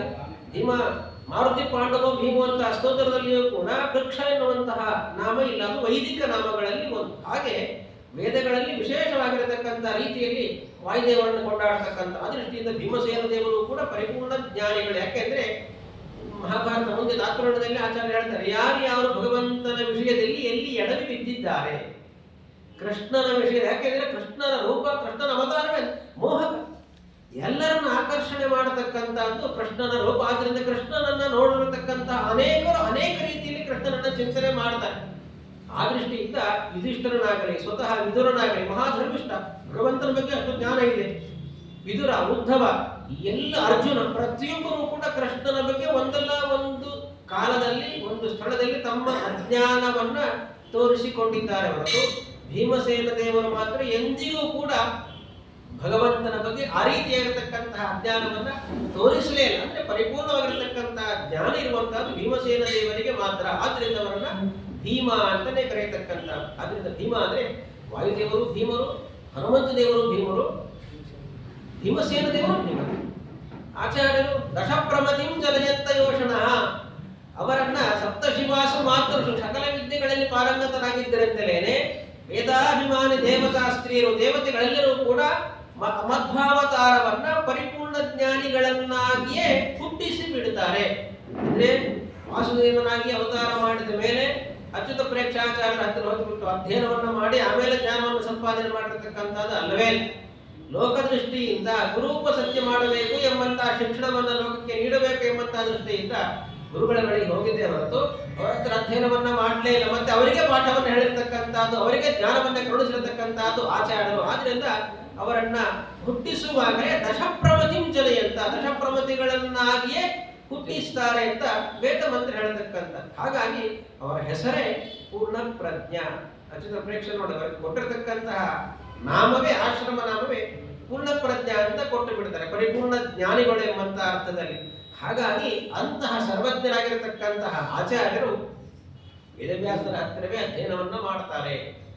ಪುರಜೇವ ಪೂರಿತ ಅಪೂರಯತ್ ಪುನಃ ನನು ಕೃಷ್ಣ ಏಷ ಪರಮಾರ್ಥ ಸಂಖ್ಯೆಯ ಭಗವನ್ ಮನಃಪುರ ವಿವಾಯತಂ ಪುರ ನಿಜಧಾಮ ತಾಂಚ ಜಗೃಹೇ ತದದ್ಭುತಂ ಅಂತ ಮಧ್ವ ಜೊತೆ ವರ್ಣನೆ ಮಾಡತಕ್ಕಂಥದ್ದು ಪಂಡಿತಾಚಾರ್ಯ. ಪುರಜೇವ ಪೂರಿತಂ, ಮೊದಲೇ ತುಂಬಿಕೊಂಡಿದೆ, ಅಪೂರಯತ್ ಪುನಃ ಮತ್ತಷ್ಟು ತುಂಬಿಸಿದರು. ಒಂದು ಕೊಡಗಲ್ಲಿ ನೀರು ಹಾಕಿ ತುಂಬಿಸಿದಾಗ ತುಂಬಿ ಹೋಗಿರುತ್ತೆ, ಮತ್ತಷ್ಟು ಹಾಕಿದಾಗ ಸೋರಿ ಹೋಗುತ್ತೆ. ಇಲ್ಲಿ ಸೋರಿ ಹೋಗತಕ್ಕಂತ ಪ್ರಶ್ನೆ ಇಲ್ಲ. ಸಮುದ್ರ ಇದ್ದ ಹಾಗೆ ದೃಷ್ಟಾಂತ ಕೊಡತಕ್ಕಂಥದ್ದು ಸಮುದ್ರ. ಸಮುದ್ರದಲ್ಲಿ ಎಷ್ಟು ನೀರು ಬಿದ್ದರೂ ಕೂಡ ನೀರು ಕಮ್ಮಿ ಇತ್ತು ಆಮೇಲೆ ತುಂಬಿತು ಅಂತಲ್ಲ, ಎಷ್ಟು ನೀರು ಇದ್ದು ಕೂಡ ಹಿಡಿಸೋದಕ್ಕೆ ಜಾಗ ಇದೆ. ಹಾಗೆ ಆಚಾರ್ಯರಲ್ಲಿ ಆ ರೀತಿಯಾಗಿ ಸರ್ವಜ್ಞರಾಗಿರ್ತಕ್ಕಂಥ ಆಚಾರ್ಯರಿಗೆ ಪುನಃ ಉಪದೇಶವನ್ನ ಪಾಠವನ್ನು ಹೇಳಿ ಮತ್ತಷ್ಟು ಜ್ಞಾನಿಗಳನ್ನಾಗಿ ಮಾಡಿದ್ರು ಅಂತ ಅದನ್ನ ಪಂಡಿತಾಚಾರ್ಯರು ಹೇಳ್ತಾರೆ. ಜಗೃಹೇ ತದದ್ಭುತ, ಮನುಷ್ಯ ಊಹಿಗೂ ಮೀರಿರತಕ್ಕಂಥದ್ದು ಅಂತ ಕೊನೆಯಲ್ಲಿ ಅದನ್ನ ವರ್ಣನೆ ಮಾಡತಕ್ಕಂಥದ್ದು. ಹೀಗೆ ಮೊದಲೇ ಸಕಲ ವಿದ್ಯೆಗಳಿಂದ ಪೂರ್ಣರಾಗಿರತಕ್ಕಂತಹ ಮಧ್ವ ಗುರುಗಳನ್ನ ಪಾಠ ಹೇಳಿ ತುಂಬಿಸಿರತಕ್ಕಂಥದ್ದು ಅಂತ ವರ್ಣನೆ ಮಾಡ್ತಾ. ಆದ್ರಿಂದ ಸ್ವಾಭಾವಿಕವಾಗಿರತಕ್ಕಂತಹ ವಿದ್ಯೆಗಳಿಂದ ಪರಿಪೂರ್ಣರಾಗಿರತಕ್ಕಂಥದ್ದು ವಾಯುದೇವರು ಅಂತ ಅದನ್ನ ಸ್ತೋತ್ರ ಮಾಡತಕ್ಕಂಥದ್ದು ಭೀಮಃ ಎಂಬಂತಹ ಶಬ್ದ. ಒಂದು ಶಬ್ದಕ್ಕೆ ಒಂದು ಶ್ಲೋಕ. ತ್ರಿವಿಕ್ರಮ ಪಂಡಿತರು ಸ್ಫೂರ್ತಿ ಅವರಿಗೆ ವಾಯುಸ್ತುತಿ, ವೇದವ್ಯಾಸರ ವಾಯುಸ್ತುತಿ ತ್ರಿವಿಕ್ರಮ ಪಂಡಿತರಿಗೆ ಬಹಳಷ್ಟು ಸ್ಫೂರ್ತಿಯನ್ನು ಕೊಟ್ಟಿರ್ತಕ್ಕಂಥ. ಉದ್ಯತ್ ವಿದ್ಯುತ್ ಪ್ರಚಂಡಾಂ ನಿಜ ರುಚಿ ನಿಕರ ವ್ಯಾಪ್ತ ಲೋಕಾವಕಾಶ ಬಿಭ್ರತ ಭೀಮಃ, ಅದೇ ಶಬ್ದವನ್ನು ಪ್ರಯೋಗ ಮಾಡ್ತಾರೆ. ಬಿಭ್ರತ ಭೀಮೋ ಭುಜೇಯೋ ಅಭ್ಯುದತ ದಿನಕರ ಭಾಂಗದಾಢ್ಯ ಪ್ರಕಾಂಡೆ ವೀರ್ಯೋದ್ಧಾರ್ಯಾಂ ಗದಾಗ್ರ್ಯಾಂ ಅಯಮಿಹ ಸುಮತಿಂ. ಕೇಳುವಂತದ್ದು ಹಾಗೆ ವಾಯುದೇವರನ್ನು ಸ್ತೋತ್ರ ಮಾಡ್ತಾರೆ. ಅಯಮಿಹ ಸುಮತಿಂ ವಾಯುದೇವೋ ವಿದಧ್ಯಾತ್ ಅಂತಲೇ ವಾಯುದೇವರನ್ನು ಕುರಿತು ಮಾಡಿರ್ತಕ್ಕಂಥ ಸ್ತೋತ್ರ ತ್ರಿವಿಕ್ರಮ ಪಂಡಿತರು. ಸುಮತಿಂ ವಿದಧ್ಯಾತ್ ಧಿಯೋಯೋನ ಪ್ರಚೋದಯಾತ್ ಅಂತ ಹೇಳಿದಾಗೆ ಸದ್ಬುದ್ಧಿಯನ್ನ, ಒಳ್ಳೆ ಜ್ಞಾನವನ್ನ, ನಿರ್ದುಷ್ಟವಾಗಿರತಕ್ಕಂಥ ಜ್ಞಾನವನ್ನ ಕರುಣಿಸಲಿ ವಾಯುದೇವರು ಅಂತ ತ್ರಿವಿಕ್ರಮ ಪಂಡಿತರು ಈ ಭೀಮ ಶಬ್ದವನ್ನ ವಿಸ್ತಾರವಾಗಿ ಒಂದು ಶ್ಲೋಕದಲ್ಲಿ ವರ್ಣನೆ ಮಾಡ್ತಾರೆ. ವಾಯುದೇವರು ಅಯಮಿಹ ಸುಮತಿಂ ವಾಯುದೇವೋ ವಿದಧ್ಯಾತ್. ಯಾಕೆ ಅಂದ್ರೆ ಅವ್ರು ಎಂಥವರು? ಅಧ್ಯಾತ್ಮ ಜ್ಞಾನ ನೇತ ಅಂತ ಹೇಳ್ತಾರೆ. ನೇತಾರರವರು ಅಧ್ಯಾತ್ಮ ಜ್ಞಾನಕ್ಕೆ ಅವರೇ ನೇತಾರರು, ನಾಯಕರು, ನಿಯಾಮಕರು ಅಂತ ಅವರನ್ನ ಅಧ್ಯಾತ್ಮ ಜ್ಞಾನ ನೇತ ಎನ್ನುವಂತಹದ್ದು ಭೀಮ ಶಬ್ದದ ಅರ್ಥ. ಭೀಮಃ ಇಸಿಕೊಂಡು ಅಧ್ಯಾತ್ಮ ಜ್ಞಾನ ನೇತ ಅಂತ. ಯತಿ ವರಮಹಿತೋ ಭೂಮಿ ಭೂಷಾಮಣಿಮೆ ಅಂತ ಸುಂದರವಾಗಿ ಸ್ತೋತ್ರ ಮಾಡತಕ್ಕಂಥದ್ದು. ಇಂತಹ ಭೀಮ ಎಂಬಂತಹದ್ದು ವಾಯುದೇವರನ್ನ ಅವತಾರ ತ್ರಯಗಳನ್ನು ಕೊಂಡಾಡತಕ್ಕಂತಹ ಸ್ತೋತ್ರ ಅಂತ ಅದನ್ನ ವರ್ಣನೆ ಮಾಡ್ತಾರೆ. ಇದು ಒಂದು. ಭೀಮ ಶಬ್ದಕ್ಕೆ ಸಾಮಾನ್ಯವಾಗಿ ಭೀಮಗಾತ್ರ, ಏನ್ರಿ ಭಯಂಕರನಾಗಿದ್ದಾರೆ, ನೋಡ್ಲಿಕ್ಕೆ ಭಯ ಆಗ್ತದೆ ಅಂತಹ ಭೀಮ ಶಬ್ದಕ್ಕೆ ಭಯಂಕರ ಎಂಬಂತಹ ಅರ್ಥ ಕೋಶದಲ್ಲಿ. ಭೀಮ ಶಬ್ದಕ್ಕೆ ಭಯಂಕರ, ಭೀಮಸೇನ ದೇವರಲ್ಲ. ಆಮೇಲೆ ಭೀಮ ಶಬ್ದಕ್ಕೆ ಅರ್ಥ ಭಯಂಕರ ಅಂತ.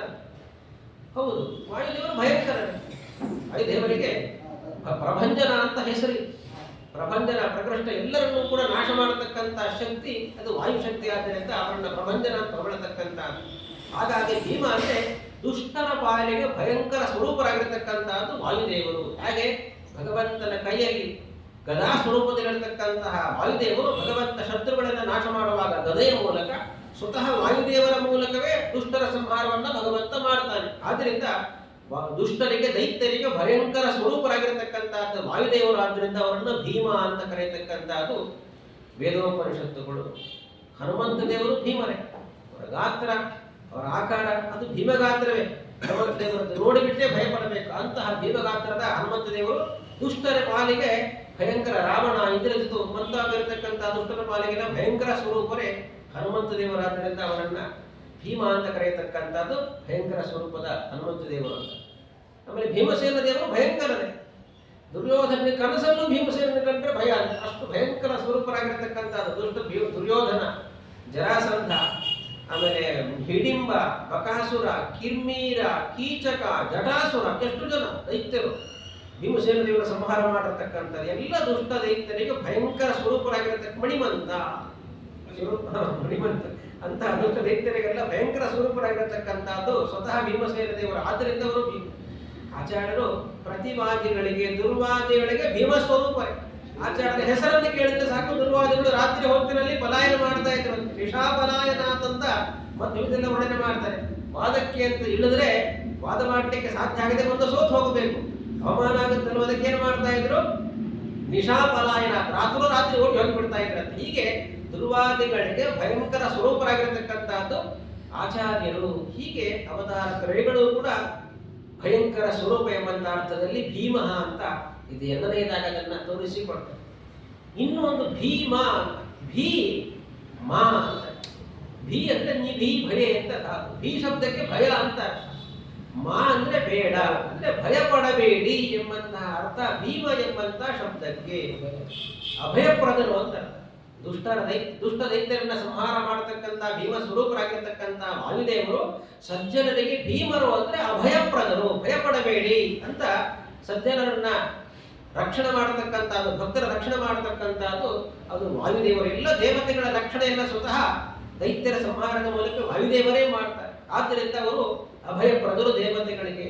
ಹನುಮಂತ ದೇವರು ಅಭಯಪ್ರದರು. ಎಷ್ಟು ಸಲ ಸಂಜೀವನ ಪರ್ವತವನ್ನೇ ಎತ್ತುಕೊಂಡು ಬರ್ತಾರೆ, ದುಷ್ಟ ದೈತ್ಯರ ಸಂಹಾರ ಮಾಡಿ ರಕ್ಷಣೆ ಮಾಡ್ತಾರೆ. ಲಕ್ಷ್ಮಣನ ರಕ್ಷಣೆ, ಸುಗ್ರೀವ, ಎಲ್ಲ ಕಪಿಗಳ ರಕ್ಷಣೆಯನ್ನ ಆ ಕಾಲದಲ್ಲಿ ಹನುಮಂತ ದೇವರು ಮಾಡಿರ್ತಕ್ಕಂಥದ್ದು ಅಭಯಪ್ರದರು ಹನುಮಂತ ದೇವರು. ಭೀಮಸೇನ ದೇವರ ಭಯಪ್ರದರು. ಎಲ್ಲಿ ಪಾಂಡವರಿಗೆ ಹುಟ್ಟಿದಂದಿನಿಂದ ಆರಂಭಿಸಿ ದುರ್ಯೋಧನ ಸಾಯೋವರಿಗೆ ಎಲ್ಲರೂ ಭಯದಲ್ಲೇ ಬದುಕ್ತಾ ಇದ್ರು. ಭೀಮಸೇನ ಇದ್ದದ್ರಿಂದ ಅವರು ರಕ್ಷಿತರಾಗಿದ್ದಾರೆ. ದುರ್ಯೋಧನ ಹೇಳೋದು ಹಾಗೆ, ಭೀಮಸೇನರನ್ನ ಏನಾದರೂ ಮಾಡಿ ಸಂಹಾರ ಮಾಡಿ ಬಿಟ್ಟರೆ ಅಂದ್ರೆ ಉಳಿದವರು ಯಾರು ನನಗೆ ಲೆಕ್ಕಕ್ಕೆ ಇಲ್ಲ ಅಂತ ಹೇಳ್ತಾರೆ. ಅರ್ಜುನನು ಅಷ್ಟೇ, ಅರ್ಜುನನ್ ಕರ್ಣ ನೋಡ್ಕೊಳ್ತಾನೆ, ಉಳಿದವರು ಲೆಕ್ಕಕ್ಕೆ ಇಲ್ಲ. ಏನಾದರೂ ಮಾಡಿ ಭೀಮಸೇನರನ್ನ ಸಾಯಿಸಬೇಕು, ಇದು ಅವರ ಮುಖ್ಯ ಉದ್ದೇಶ ದುರ್ಯೋಧನ. ಅದು ಯಾವುದು ಆಗೋದೇ ಇಲ್ಲ. ಅಂತಹ ರೀತಿಯಲ್ಲಿ ಅಭಯಪ್ರದರು, ಎಲ್ಲರನ್ನ ರಕ್ಷಣೆ ಮಾಡತಕ್ಕಂಥದ್ದು ಸ್ವತಃ ಭೀಮಸೇನ ದೇವರಾಜರಿಂದ ಅವರು ಭೀಮ. ಆಚಾರ್ಯರು ಆ ಕಾಲದಲ್ಲಿ ವೇದಾಂತ ಮಾರ್ಗ ಪರಿಮಾರ್ಗಣ ದೀನ ದೂನಾಹ ದೈವೀ ಪ್ರಜಾ ವಿಶರಣಾ ಕರುಣಾ ಪದಂನಃ ಆನಂದಯೇಹಿ. ಭಗವಂತ ಮಾಡಿರ್ತಕ್ಕಂಥ ಅಪ್ಪಣೆ. ಸುಮುಖ ಭೂಷಿತ ಭೂವಿಭಾಗ ರೂಪಾಂತರೇಣ ಮಮ ಸದ್ಗುಣ ನಿರ್ಣಯೇನ. ಲೋಕದಲ್ಲಿ ಗೌತಮಸ್ಯ ಋಷೇಶಾಪ ಜ್ಞಾನೇ ತ್ವಜ್ಞಾನತಾಂಗ. ಎಲ್ಲ ದೇವತೆಗಳು ಹೋಗಿ ಪ್ರಾರ್ಥನೆ ಮಾಡ್ತಾರೆ. ಭೂಲೋಕದಲ್ಲಿ ಭಗವತ್ ತತ್ವಜ್ಞಾನ ಎನ್ನುವಂತಹದ್ದು ನಶಿಸಿ ಹೋಗಿಬಿಟ್ಟಿದೆ. ಭಗವದ್ ಭಕ್ತರು, ಮೋಕ್ಷಯೋಗ್ಯ ಜೀವರಾಶಿಗಳು ಕೂಡ ಜ್ಞಾನ ಇಲ್ಲದೆ ಪರಿತಪಿಸ್ತಾ ಇದ್ದಾರೆ. ಜ್ಞಾನ ಇಲ್ಲ ಅಂದ್ರೆ ಭಕ್ತಿಯೇ ಇಲ್ಲ. ಭಗವಂತನಲ್ಲಿ ಭಕ್ತಿ ಮಾಡಬೇಕು ಅಂದ್ರೆ ಭಗವಂತ ಅನುಗ್ರಹವನ್ನ ಮಾಡೋದಿಲ್ಲ. ಆದ್ರೆ ಎಲ್ಲರೂ ಕೂಡ ಯೋಗ್ಯ ಜೀವರಾಶಿಗಳಾಗಿದ್ದಾರೆ. ಆದ್ರಿಂದ ಆನಂದಯೇಹೇ, ಅವರಿಗೆ ಆನಂದವನ್ನ ಕರುಣಿಸಬೇಕು, ಆನಂದವನ್ನ ಕೊಡಬೇಕು.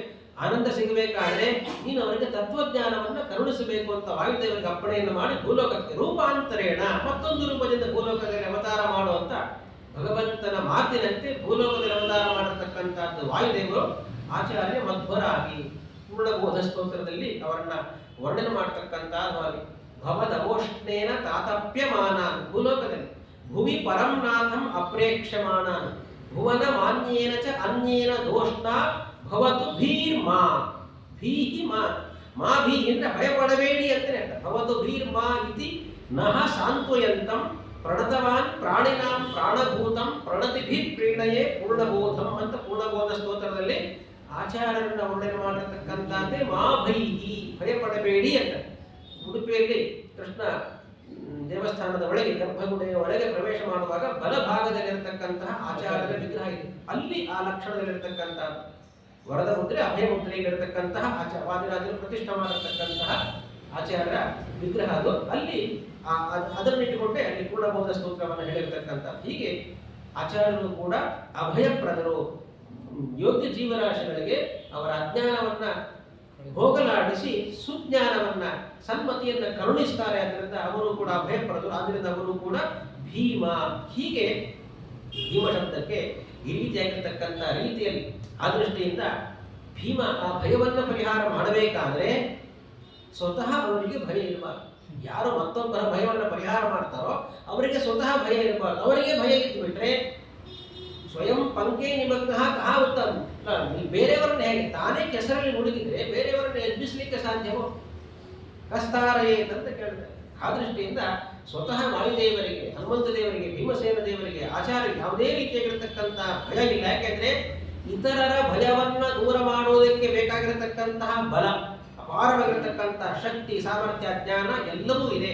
ಶಕ್ತಿ ಸಾಮರ್ಥ್ಯ ಇರುವುದ್ರಿ ಅದರ ಜೊತೆಗೆ ಏನಿರಬೇಕು? ಕರುಣೆ ಇರಬೇಕು.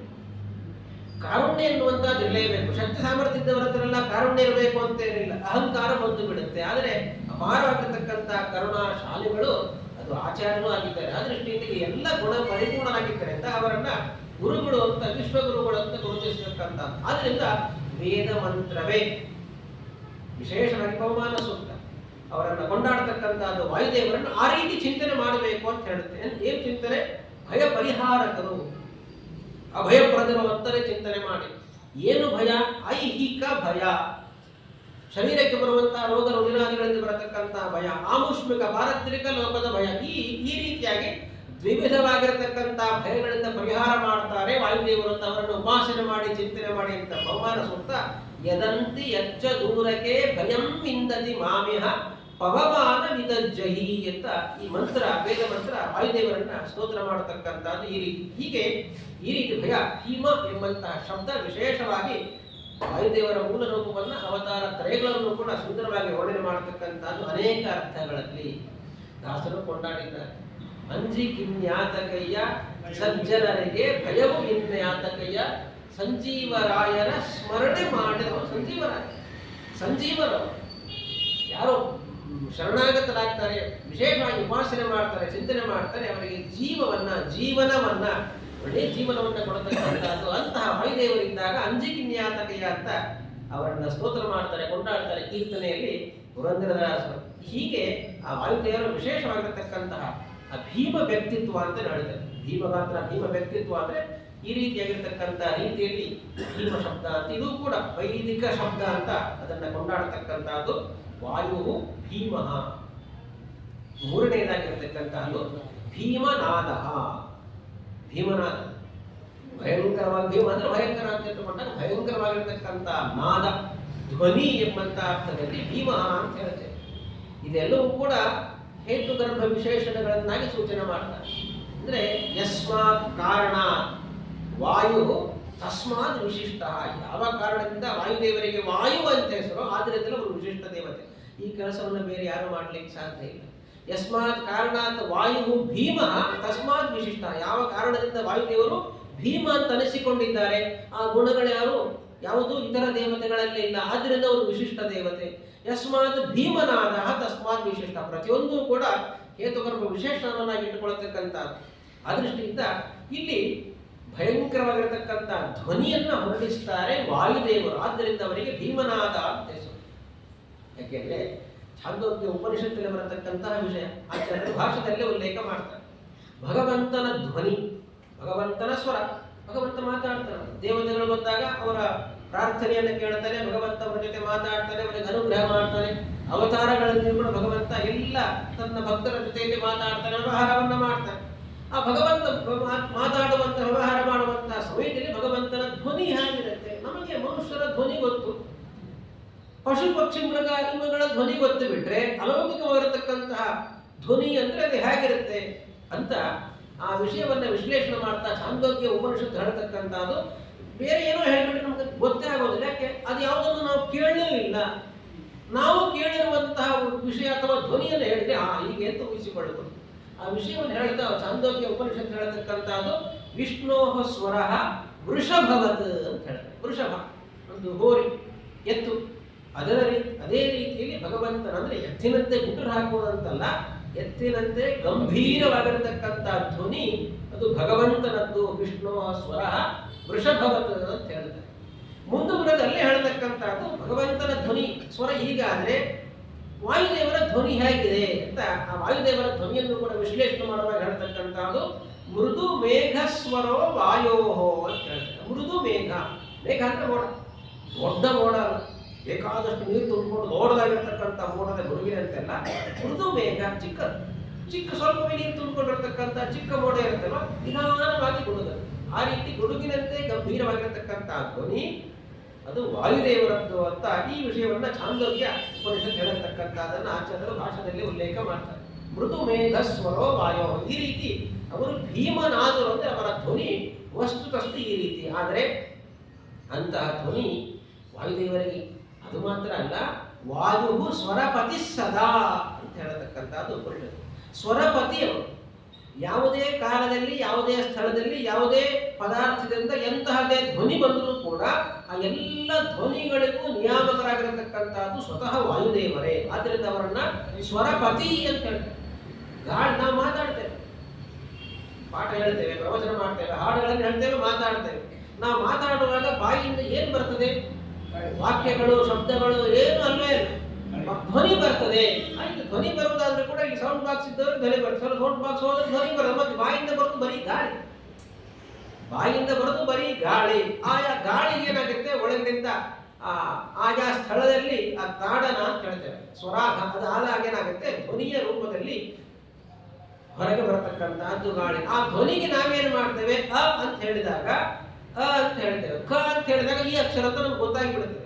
ಅಕ್ಷರಗಳ ಜ್ಞಾನ ನಮಗೆ ಇದ್ದದ್ದರಿಂದ ಯಾವುದೇ ಧ್ವನಿಯನ್ನು ನಾವು ಕೇಳಿಸಿಕೊಳ್ಳೋದು, ಅಕ್ಷರಗಳನ್ನು ಕೇಳಿಸಿಕೊಳ್ಳೋದಿಲ್ಲ, ಶಬ್ದಗಳನ್ನು ಕೇಳಿಸಿಕೊಳ್ಳೋದಿಲ್ಲ, ವಾಕ್ಯಗಳನ್ನು ಕೇಳಿಸಿಕೊಳ್ಳೋದಿಲ್ಲ. ಕಿವಿಗೆ ಕೇಳುವಂತಹದ್ದು ಬರೀ ಸೌಂಡ್, ಧ್ವನಿಯ ಮಾತ್ರ ಕೇಳುತ್ತೆ. ಈ ಧ್ವನಿಗೆ ಈ ಅಕ್ಷರ ಅಂತ ಈ ಲಿಪಿಯನ್ನು ನಾವೇ ಮಾಡ್ಕೊಂಡಿದ್ದೇವೆ. ಅಂತ ಹೇಳಿದ್ರೆ ಕನ್ನಡ ಗೊತ್ತಿದ್ದವನು ಅಂದ್ಕೊಂಡ್ರೆ ಅಂತ ಗೊತ್ತಾಗುತ್ತೆ. ಹಿಂದಿ ಮಾತ್ರ ಗೊತ್ತಿದೆ ಅಂದ್ರೆ ಅಂದ್ಕೊಂಡು ಅವನಿಗೆ ಬೇರೆ ಲಿಪಿ ಬರ್ತದೆ. ತಮಿಳು ಗೊತ್ತಿದ್ದವನಿಗೆ ಅಂತ ಹೇಳ್ಬಿಟ್ರೆ ಬೇರೆನೇ ಬರ್ತದೆ. ತೆಲುಗು ಗೊತ್ತಿರುವವನಿಗೆ ಅಂತ ಹೇಳಿದ್ರೆ ಬೇರೆನೇ ಬರ್ತದೆ. ಎಲ್ಲರೂ ಕಾವನ್ನೇ ಕೇಳಿಸಿಕೊಳ್ತಾರೆ. ಬರೀಬೇಕಾದ್ರೆ ಒಬ್ಬೊಬ್ರು ಒಂದೊಂದು ಅಕ್ಷರ ಬರೀತಾರೆ, ಎಲ್ಲವೂ ಕಾವೇ. ಆದ್ರಿಂದ ಕೇಳಿಸಿರ್ತಕ್ಕಂಥ ಎಲ್ಲರಿಗೂ ಅಂತಾನೆ ಕೇಳ್ತದೆ. ಆ ಎಂಬಂತ ಅಕ್ಷರಕ್ಕೆ ನಾವೇ ಒಂದು ಸಿಂಬಲ್, ಒಂದು ಚಿಹ್ನೆಯನ್ನು ಮಾಡಿಕೊಂಡಿರ್ತಕ್ಕಂಥ. ಆದ್ರಿಂದ ಬಾಯಿಂದ ನಾವು ಮಾತಾಡುವಾಗ ಕಿವಿಗೆ ಕೇಳಿಸತಕ್ಕಂಥದ್ದು ಕೇವಲ ಧ್ವನಿ. ಆ ಧ್ವನಿಗೆ ನಾವು ಅಕ್ಷರಗಳನ್ನು, ಲಿಪಿಗಳನ್ನು ಮಾಡಿಕೊಂಡಿದ್ದೇವೆ. ಅಕ್ಷರಗಳನ್ನು ಸೇರಿಸಿಕೊಂಡು ಪದ ಅಂತ ಹೇಳ್ತೇವೆ, ಪದಗಳನ್ನು ಸೇರಿಸಿಕೊಂಡು ವಾಕ್ಯ ಅಂತ ಹೇಳ್ತೇವೆ, ವಾಕ್ಯವನ್ನು ಜೋಡಿಸಿಕೊಂಡು ಮಾತಾಡ್ತೇವೆ. ಅದನ್ನೇ ಮಾತುಗಳು ಅಂತ ಹೇಳಿಕೊಳ್ಳತಕ್ಕಂಥದ್ದು. ಹೀಗೆ ಯಾವುದೇ ರೀತಿಯಾಗಿರತಕ್ಕಂಥ ಧ್ವನಿ ಸ್ವರ ಇದ್ದರೆ ಅದೆಲ್ಲದಕ್ಕೂ ನಿಯಾಮಕರಾಗಿರ್ತಕ್ಕಂಥದ್ದು ವಾಯುದೇವರಾದ್ರಿಂದ ಅವರನ್ನ ಸ್ವರಪತಿ ಅಂತ ಹೊಗಳತಕ್ಕಂಥದ್ದು ಛಾಂದೋಗ್ಯ. ವಾಯು ಸ್ವರಪತಿ ಸದಾ ಅಂತ. ಆ ದೃಷ್ಟಿಯಿಂದ ಎಲ್ಲಿಯಾಗಲೇ ಯಾವುದೇ ರೀತಿಯಿಂದ ಧ್ವನಿ ಬಂದಾಗ ಯಾವ ಚಿಂತನೆಯನ್ನು ಮಾಡಬೇಕು ಅಂದರೆ ವಿಶೇಷವಾಗಿ ಈ ಧ್ವನಿಗೆ, ಈ ಸ್ವರಕ್ಕೆ ನಿಯಾಮಕರಾಗಿರ್ತಕ್ಕಂಥದ್ದು ವಾಯುದೇವರು ಎಂಬಂಥ ಚಿಂತನೆಯನ್ನು ಮಾಡಬೇಕು. ಬರೀ ಮಾತಾಡುವಂತಹ ಸಮಯದಲ್ಲಿ, ಹಾಡುವಂತಹ ಸಮಯದಲ್ಲಿ ಮಾತ್ರವಲ್ಲ. ಒಂದು ಧ್ವನಿ, ನದಿಗಳು ಹರಿಯುವಂತಹ ಜುಳು ಜುಳು ಧ್ವನಿ, ಗಾಳಿ ಬೀಸತಕ್ಕಂತಹ ಶಬ್ದ, ಎಲೆಗಳು ಅಲ್ಲಾಡತಕ್ಕಂತಹ ಶಬ್ದ, ಹಲ್ಲಿಯ ನಜು, ಯಾವುದೇ ರೀತಿಯಾಗಿರ್ತಕ್ಕಂಥ ಧ್ವನಿ ಇದ್ದರೂ ಕೂಡ ಅಲ್ಲಿ ವಿಶೇಷವಾಗಿರ್ತಕ್ಕಂತಹ ಧ್ವನಿಗೆ ನಿಯಾಮಕರಾಗಿರ್ತಕ್ಕಂಥದ್ದು ವಾಯುದೇವರು ಅಂತ ಚಿಂತನೆ ಮಾಡಬೇಕು ಅಂತ ಅದನ್ನು ಹೇಳ್ತಕ್ಕಂಥ. ಸರಿ, ಯಾರು ಚಿಂತನೆ ಮಾಡಬೇಕು? ಎಲ್ಲರೂ ಈ ರೀತಿ ಚಿಂತನೆ ಮಾಡಬೇಕು ಅಂತ. ಮತ್ತು ಈ ಧ್ವನಿಗಳೆಲ್ಲವೂ ಕೂಡ ನಮಗೆ ಮಾತ್ರ ಕೇಳಿಸುವುದಲ್ಲ, ಸೌಂಡ್ ವಾಯುದೇವರಿಗೂ ಕೇಳಿಸಿಕೊಳ್ತಾರಲ್ಲ, ಅವರು ಕೇಳಿಸಿಕೊಳ್ತಾರೆ. ಅದಕ್ಕೆ ನಿಯಾಮಕರೇ ಅವರು ಕೇಳಿಸಿಕೊಂಡಾಗ ಅವರು ಏನು ಚಿಂತನೆ ಮಾಡ್ತಾರೆ? ಮನುಷ್ಯರು ಈ ರೀತಿ ಚಿಂತನೆ ಮಾಡಬೇಕು. ವಾಯುದೇವರು ಏನು ಚಿಂತನೆ ಮಾಡ್ತಾರೆ ಅಂದರೆ ವಿಶೇಷವಾಗಿ ವಾಯುದೇವರು ತಾನೇ ಆ ವಾಯುವಿನ ಮೂಲಕ, ಗಾಳಿಯ ಮೂಲಕ ಆ ರೀತಿಯಾಗಿರತಕ್ಕಂಥ ಧ್ವನಿಯನ್ನು ಹೊರಡಿಸ್ತಾ ಈ ಒಂದೊಂದು ಧ್ವನಿಯು ಕೂಡ ಭಗವಂತನ ವಿಶೇಷವಾಗಿರತಕ್ಕಂಥ ಪ್ರೇರಕತ್ವಾದಿ ಗುಣಗಳನ್ನ ಹೇಳುವಂತಹದ್ದು ಎಂಬಂತ ಚಿಂತನೆಯನ್ನು ವಾಯುದೇವರು ಮಾಡ್ತಾರೆ. ವಾಯುದೇವರು ಈ ರೀತಿ ಚಿಂತನೆ ಮಾಡ್ತಾರೆ ಅಂತ ನಾವು ಚಿಂತನೆ ಮಾಡಿದ್ರು ಕೂಡ ಅದಕ್ಕೆ ಫಲ ಕೊಡ್ತಾನೆ ಭಗವಂತ. ಹೀಗೆ ಸ್ವರ ನಿಯಾಮಕರಾಗಿರತಕ್ಕಂಥದ್ದು ವಾಯುದೇವರು ಎಂಬಂತಹ ಚಿಂತನೆಯನ್ನು ಯಾವುದೇ ಧ್ವನಿಯನ್ನು ಕೇಳಿಸಿಕೊಂಡಾಗ ಮಾಡತಕ್ಕಂಥದ್ದು ಒಂದು ವಿಧ. ಆದರೆ ವಾಯುದೇವರು ಆ ಧ್ವನಿಯ ಮೂಲಕ ವಿಶೇಷವಾಗಿ ಭಗವಂತನ ಪ್ರೇರಕತ್ವ, ನಿರ್ದೋಷತ್ವ ಉಂಟಾಗಿರ್ತಕ್ಕಂಥ ಗುಣಗಳ ಚಿಂತನೆಯನ್ನು ಮಾಡತಕ್ಕಂಥದ್ದು ಅಂತ ಈ ರೀತಿ ಚಿಂತನೆ ಮಾಡಬೇಕು. ಇದನ್ನು ಹೇಳ್ತಕ್ಕಂಥದ್ದು ಭೀಮನಾದ ಎಂಬಂತಹ ಶಬ್ದ. ಭೀಮನಾದ ಅಂತಿದೆ, ಘೃತಮ ನಾದ. ನಾದ ಅಂದ್ರೆ ಧ್ವನಿ. ಧ್ವನಿ ಎಲ್ಲವೂ ಕೂಡ ಸ್ಪಷ್ಟವಾಗಿರಬೇಕು ಅಂತೇನಿಲ್ಲ, ಅವ್ಯಕ್ತವಾಗಿರತಕ್ಕಂಥದ್ದು, ಅಸ್ಪಷ್ಟವಾಗಿರತಕ್ಕಂಥದ್ದು. ಹಕ್ಕಿಗಳ ಕಲರವ, ಹಲ್ಲೇ ರೊಚ್ಚಗುಟ್ಟಬೇಕು, ಇದೆಲ್ಲವೂ ಕೂಡ ಅಸ್ಪಷ್ಟನೆ, ನಮ್ಗೆ ಏನೂ ಗೊತ್ತಾಗಲ್ಲ, ಏನು ಸೌಂಡ್ ಕೇಳುತ್ತೆ. ಆ ರೀತಿ ಅಸ್ಪಷ್ಟ ಅವ್ಯಕ್ತವಾಗಿರತಕ್ಕಂಥ ಧ್ವನಿಯ ಹಿನ್ನೆಲೆಯಲ್ಲಿಯೂ ಕೂಡ ಭೀಮ ಭಗವಂತನ ಗುಣಗಳನ್ನ ಚಿಂತನೆ ಮಾಡ್ತಾರೆ. ಅದನ್ನೇ ಪ್ರಥಮ ನಾದ, ಭೀಮನಾದ ಅಂತ ಆ ರೀತಿ ಅದನ್ನು ಅರ್ಥೈಸತಕ್ಕಂಥದ್ದು ಆಚಾರ್ಯರು ಭಾಷೆಯಲ್ಲಿ. ಹೀಗೆ ಪ್ರತಿಯೊಂದು ಅವ್ಯಕ್ತ ಶಬ್ದದ ಹಿನ್ನೆಲೆಯಲ್ಲಿ ಭಗವತ್ ಪ್ರಜ್ಞೆಯ ಧಾರಣೆಯನ್ನ ಸದಾ ಕಾಲವೂ ಕೂಡ ನಡೆಸತಕ್ಕಂಥದ್ದು ವಾಯುದೇವರು. ಅದನ್ನು ಉಪನಿಷತ್ತು ಹೇಳುತ್ತೆ, ಸರ್ವೇ ಘೋಷಾ ಸರ್ವೇ ನಾದಾ ಏಕ ಏವ ಪ್ರಾಣ ಸಹ ಏನು ಏಕ ಏವ ವ್ಯಾಹೃತಿ ಸ ಪ್ರಾಣ ಏವ ಅಂತ ವಿಶೇಷವಾಗಿ ಭಗವಂತನನ್ನು ಕೊಂಡಾಡತಕ್ಕಂಥದ್ದು ಎಲ್ಲ ಶಬ್ದಗಳು ಧ್ವನಿಗಳು ಅಂತ ಉಪನಿಷತ್ತು ಹೇಳುತ್ತೆ. ಈ ಚಿಂತನೆಯನ್ನ ಅದು ವಾಯುದೇವರು ಮಾಡ್ತಾರೆ. ಆದ್ದರಿಂದ ಅವರನ್ನು ಭೀಮನಾದ, ಮತ್ತೊಂದು ಭಯಂಕರನಾದ ಆ ಅರ್ಥವೂ ಇದೆ. ವಾಯುದೇವರು ದುಃಖ ಸಂಹಾರವನ್ನು ಮಾಡತಕ್ಕಂಥ ಸಮಯದಲ್ಲಿ ಗರ್ಜನೆಯನ್ನು ಮಾಡ್ತಾರೆ. ಹನುಮಂತ ದೇವರು ಆ ಗರ್ಜನೆಯನ್ನು ಮಾಡ್ತಾರೆ. ಹನುಮಂತ ದೇವರು ಸ್ವತಃ ರಾಮಾಯಣ ಕಾಲದಲ್ಲಿ ದುಷ್ಟದೇವರ ಸಂಹಾರವನ್ನು ಮಾಡುವಾಗ ಗರ್ಜನೆ ಮಾಡುವಂತೆ ಮಹಾಭಾರತ ಕಾಲದಲ್ಲಿ ಕೂಡ ಆ ಕೆಲಸವನ್ನು ಮಾಡ್ತಾರೆ. ಅರ್ಜುನನ ರಥದ ಧ್ವಜದಲ್ಲಿ ಕೂತುಕೊಂಡು ಪ್ರಾರಂಭದಲ್ಲಿ ಯುದ್ಧ ಪ್ರಾರಂಭ ಆಗೋದಕ್ಕಿಂತ ಮುಂಚೆ ಸಿಂಹನಾದವನ್ನು ಜೋರಾಗಿ ಗರ್ಜನೆಯನ್ನು ಮಾಡ್ತಾರೆ. ಆ ಹನುಮಂತ ದೇವರ ಗರ್ಜನೆಗೆ ಶತ್ರುಗಳ ಅರ್ಧ ಬಲ ಹೊರಟು ಹೋಗ್ತಾ ಇದ್ದಾರೆ. ಇನ್ನೂ ಉಳಿದ ಅರ್ಧ ಬಲವನ್ನು ಯುದ್ಧದಲ್ಲಿ ಸಂಹಾರ ಮಾಡತಕ್ಕಂಥದ್ದು ಅಂತ ಹನುಮಂತ ದೇವರು ಅವರ ಗರ್ಜನೆ ಆ ರೀತಿ ಭೀಮನಾದ. ಭೀಮಸೇನ ದೇವರ ನಾದೂ ಹಾಗೆ ಸಾಮಾನ್ಯನಾದ ಭೀಮಸೇನ ದೇವರ ನಾದ ಎಂಥವರನ್ನು ಭಯಪಡಿಸತಕ್ಕಂಥ ನಾದ. ಭಯಪಡಿಸಬಾರದು, ಆದರೆ ಕೆಲಸ ಆಗಬೇಕು. ಏಕಚಕ್ರ ನಗರದಲ್ಲಿ ಒಂದು ಘಟನೆ, ಭೀಮಸೇನ ದೇವರು ಭಿಕ್ಷೆಗೆ ಎಂತ ಹೋಗಬೇಕು, ಭಿಕ್ಷಾ ಪಾತ್ರೆಯನ್ನು ತೆಗೆದುಕೊಂಡು ಹೋಗಬೇಕು. ಕ್ಷತ್ರಿಯರ ಧರ್ಮ ಅಲ್ಲ, ಭಿಕ್ಷೆ ಕೊಡತಕ್ಕಂಥದ್ದು ಕ್ಷತ್ರಿಯರ ಧರ್ಮ ಹೊರತು ಭಿಕ್ಷೆ ಬೇಡತಕ್ಕಂಥದ್ದು ಕ್ಷತ್ರಿಯರ ಧರ್ಮ ಸುತರಾಮ ಅಲ್ಲ. ಯಾವುದೇ ಕಾರಣಕ್ಕೂ ಕೂಡ ಧರ್ಮದಿಂದ ಚ್ಯುತರಾಗತಕ್ಕಂಥದ್ದು ಭೀಮಸೇನ ದೇವರ ಧರ್ಮ.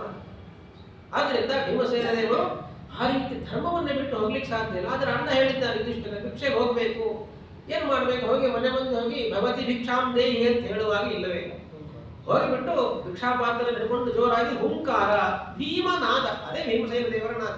ಹುಂಕಾರ ಮಾಡ್ತಾ ಇದ್ರು ಅಂತ ಹುಂಕಾರವನ್ನು ಕೇಳಿ ಒಳಗಿರತಕ್ಕಂಥ ಮನೆ ಯಜಮಾನಿಯ ಭಯದಿಂದ ಮನೆಯಲ್ಲಿರ್ತಕ್ಕಂಥ ಪದಾರ್ಥಗಳನ್ನು, ಆಹಾರ ಪದಾರ್ಥಗಳನ್ನು ತಂದು ನೀಡುತ್ತಾ ಇದ್ರು ಅಂತ ಇದು ಮಹಾಭಾರತ ವರ್ಣನೆ ಮಾಡತಕ್ಕಂತಹ ವಿಶೇಷವಾಗಿರತಕ್ಕಂಥ ಧ್ವನಿ ಅದು ಭೀಮನಾದ, ಭೀಮಸೇನ ದೇವರಿಗಿದೆ. ಆದ್ದರಿಂದ ಅವರು ಭೀಮನಾದರೆ. ಭೀಮನಾದ ಅಂದ್ರೆ ಅದರ ಹೆಸರು.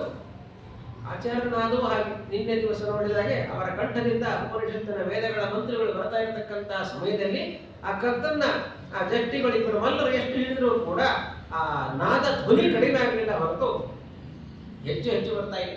ಆಸ್ಮಿನ್ ನಾವು ಅರಸದರೋ ಗುರೋರ್ ನಿಯೋಗಾದಂಥದನ್ನ ಪಂಡಿತಾಚಾರ್ಯ ಮಧ್ವಯುಗದಲ್ಲಿ ವರ್ಣನೆ ಮಾಡ್ತಕ್ಕಂಥದ್ದು ಮೇವು ಹೋಗಿ ಬಿದ್ದು ಬಿಟ್ಟರು ಅಂತ ಹೇಳ್ತಾರೆ. ಹೀಗೆ ಭೀಮನಾದರು ಅದು ಸ್ವತಃ ವಿಶೇಷವಾಗಿ ಶ್ರೀಮದ್ ಆಚಾರ್ಯರು ಅಂತ ಅವರನ್ನು ಕೊಂಡಾಡ್ತಕ್ಕಂಥದ್ದು ಭೀಮನಾದ ಶಬ್ದ. ಹೀಗೆ ಭೀಮನಾದ ಸ್ವತಃ ವಾಯುದೇವರು ಅವತಾರ ತ್ರಯಗಳು ಕೂಡ ಭೀಮನಾದ ಎಂಬಂಥ ಶಬ್ದದಿಂದ ವರ್ಣನೆ ಮಾಡತಕ್ಕಂಥದ್ದು ವ್ಯಾಸರು. ವಾಯು ಭೀಮ, ಭೀಮನಾದ, ಆಮೇಲೆ ಮಹೌಜಾಹ ಅಂತ ಹೇಳ್ತಾರೆ. ಅನೇಕ ಗುಣಗಳಿದ್ದಾವೆ, ಅದರಲ್ಲಿ ಒಂದು ಗುಣ ಓಜೋ ಗುಣ ಅಂತ ಹೇಳ್ತಾರೆ.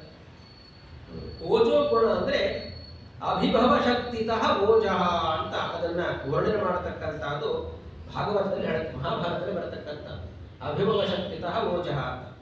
ಓಜೋ ಗುಣ ಅಂದ್ರೆ ಎಲ್ಲರನ್ನೂ ಎದುರಿಸಿ ನಿಲ್ಲಬಲ್ಲಂತಹ ಶಕ್ತಿ, ಸಾಮರ್ಥ್ಯ, ಅದನ್ನು ಓಜೋ ಗುಣ ಅಂತ ಹೇಳ್ತಾರೆ. ಇಲ್ಲಿ ವಾಯುದೇವರನ್ನು ಕುರಿತು ಹೇಳುವಾಗ ಏನ್ ಹೇಳ್ತಾರೆ, ಬರೀ ಓಜೋ ಗುಣ ಇರತಕ್ಕಂಥವ್ರು ಅಂತಲ್ಲ, ಮಹೌಜ ಅಂತ ಹೇಳ್ತಾರೆ.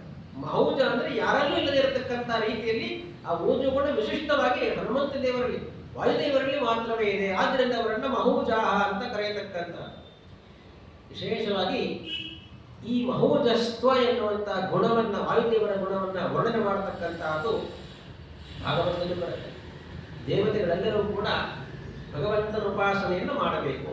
ಹೇಗೆ ಮಾಡುವುದು, ಎಲ್ಲಿ ಮಾಡುವುದು, ಯಾವ ಪ್ರತೀಕದಲ್ಲಿ ಭಗವಂತನ ಉಪಾಸನೆಯನ್ನು ಮಾಡಬೇಕು ಅಂತ ಆಲೋಚನೆ ಮಾಡಿ, ಇದು ಯಾಕೆ ಅಂದ್ರೆ ವಾಯುದೇವರ ಜೀವೋತ್ತಮತ್ವವನ್ನು ಪ್ರಪಂಚಕ್ಕೆ ಸಾರಬೇಕು. ಅದಕ್ಕೋಸ್ಕರ ಏನು ಮಾಡ್ತಾರೆ, ಎಲ್ಲ ದೇವತೆಗಳು ಸೇರಿಕೊಂಡು ಪರೀಕ್ಷೆಯನ್ನು ಮಾಡ್ತಾರೆ. ಏನು ಪರೀಕ್ಷೆ? ಒಂದು ಪ್ರತೀಕ, ಇಂದ್ರ, ಚಂದ್ರ, ಸೂರ್ಯ, ಅಗ್ನಿ, ವರುಣ, ಅನೇಕ ಪ್ರತಿಮೆಗಳನ್ನ ಇಟ್ಟುಕೊಂಡು ಆ ಪ್ರತೀಕಗಳಿಗೆ ಭಗವಂತನ ಚಿಂತನೆ ಧ್ಯಾನವನ್ನು ಮಾಡುವುದಕ್ಕೆ ಪ್ರಾರಂಭ ಮಾಡಿದಾಗ ಆಸುರಿ ಶಕ್ತಿಗಳು ದೈತ್ಯರ ಬಂದೇನು ಮಾಡ್ತಾರೆ, ಪ್ರತೀಕವನ್ನು ನಾಶ ಮಾಡ್ತಾರೆ.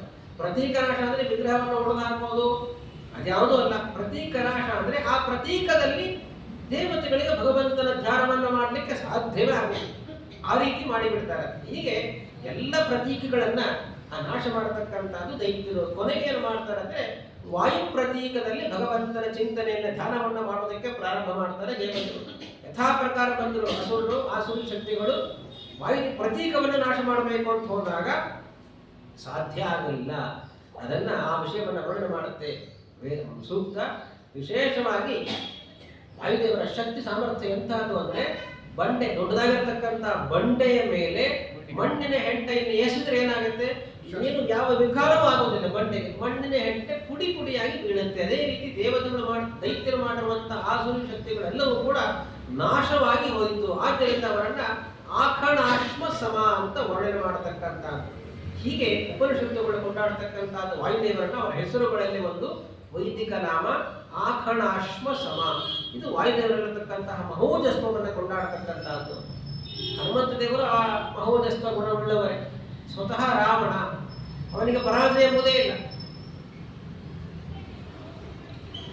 ವಾಲಿ ಮತ್ತು ಕಾರ್ತವೀರ್ಯಾರ್ಜುನ ಆ ಇಬ್ಬರು ಮಾತ್ರವೇ ರಾವಣನ ಸೋಲಿಸಿರತಕ್ಕಂಥದ್ದು. ದತ್ತರೂಪಿ ಭಗವಂತನ ಅನುಗ್ರಹದಿಂದ ಕಾರ್ತವೀರ್ಯಾರ್ಜುನ ಗೆದ್ದರೆ, ಸ್ವತಃ ವಾಲಿ ಇಂದ್ರನ ಅವತಾರನಾಗಿರತಕ್ಕಂಥ ವಾಲಿ ಗೆದ್ದದ್ದು ಹೇಗೆ ಅಂದ್ರೆ ಅದು ವರದಲ್ಲಿ ಸೇರಿಕೊಂಡಿರಲಿಲ್ಲ. ಹಾಗಾಗಿ ವಾಲಿ ಗೆದ್ದು ಬಿಡ್ತಾರೆ. ಇನ್ನು ರುದ್ರದೇವರು ಜಯಿಸ್ತಾರೆ. ಭಗವಂತನನ್ನ ತಪಸ್ಸು ಮಾಡಿ ಒಲಿಸಿಕೊಂಡು ತನ್ನ ಭಕ್ತ ತನ್ನನ್ನೇ ಸೋಲಿಸಬಾರದಲ್ವಾ, ಅದಕ್ಕೋಸ್ಕರ ರಾವಣನ ಗೆಲ್ಲತಕ್ಕಂಥ ಶಕ್ತಿ ತನಗೂ ಕೂಡ. ಯಾಕೆಂದ್ರೆ ರಾವಣನಿಗೆ ಬ್ರಹ್ಮದೇವರ ವರ ಇದೆ. ಆದ್ದರಿಂದ ರುದ್ರದೇವರಿಗೂ ಕೂಡ ರಾವಣನ ಸೋಲಿಸಲಿಕ್ಕೆ ಸಾಧ್ಯ ಆಗುವುದಿಲ್ಲ. ರಾಮದೇವರ ಭಗವಂತನ ಅನುಗ್ರಹದಿಂದ ವರದ ರೂಪದಲ್ಲಿ ರಾವಣನ ಸೋಲಿಸತಕ್ಕಂತಹ ಶಕ್ತಿಯನ್ನು ರುದ್ರದೇವರು ಪಡ್ಕೊಳ್ಳುತ್ತಾರೆ. ಹಾಗಾಗಿ ಬೇರೆ ಯಾರಿಂದಲೂ ಕೂಡ ರಾವಣನಿಗೆ ಪರಾಜಯವೇ ಇಲ್ಲ. ಅಂತಹ ರಾವಣನನ್ನ ಅನಾಯಾಸವಾಗಿ ಮುಷ್ಟಿ ಪ್ರಹಾರಂ ದಶಕಾಯ ಸೀತಾ ಸಂತರ್ಜನಾಗ್ರೋತ್ತರಂ, ಕೇವಲ ಒಂದು ಮುಷ್ಟಿ ಪ್ರಹಾರದಿಂದಲೇ ರಾವಣನನ್ನ ಮಣ್ಣು ಮುಕ್ತಿಸಿ ಬಿಡ್ತಾರೆ ಹನುಮಂತ ದೇವರು. ಅದು ಜೋರಾಗಿ ಅಲ್ಲ, ಜೋರಾಗಿ ಹೊಡೆದು ಸತ್ಯ ಹೋಗ್ತಾ ಇತ್ತು. ಅವ್ರಿಗೆ ಎಷ್ಟು ಬೇಕೋ ಅಷ್ಟು ಬಿದ್ದು ಕೆಳಗೆ ಬೀಳಬೇಕು, ಅಷ್ಟು ಕೆಲಸವನ್ನ ಹನುಮಂತ ದೇವರು ಒಂದಲ್ಲ 2-3 ಬಾರಿ ಮಾಡ್ತಾರೆ.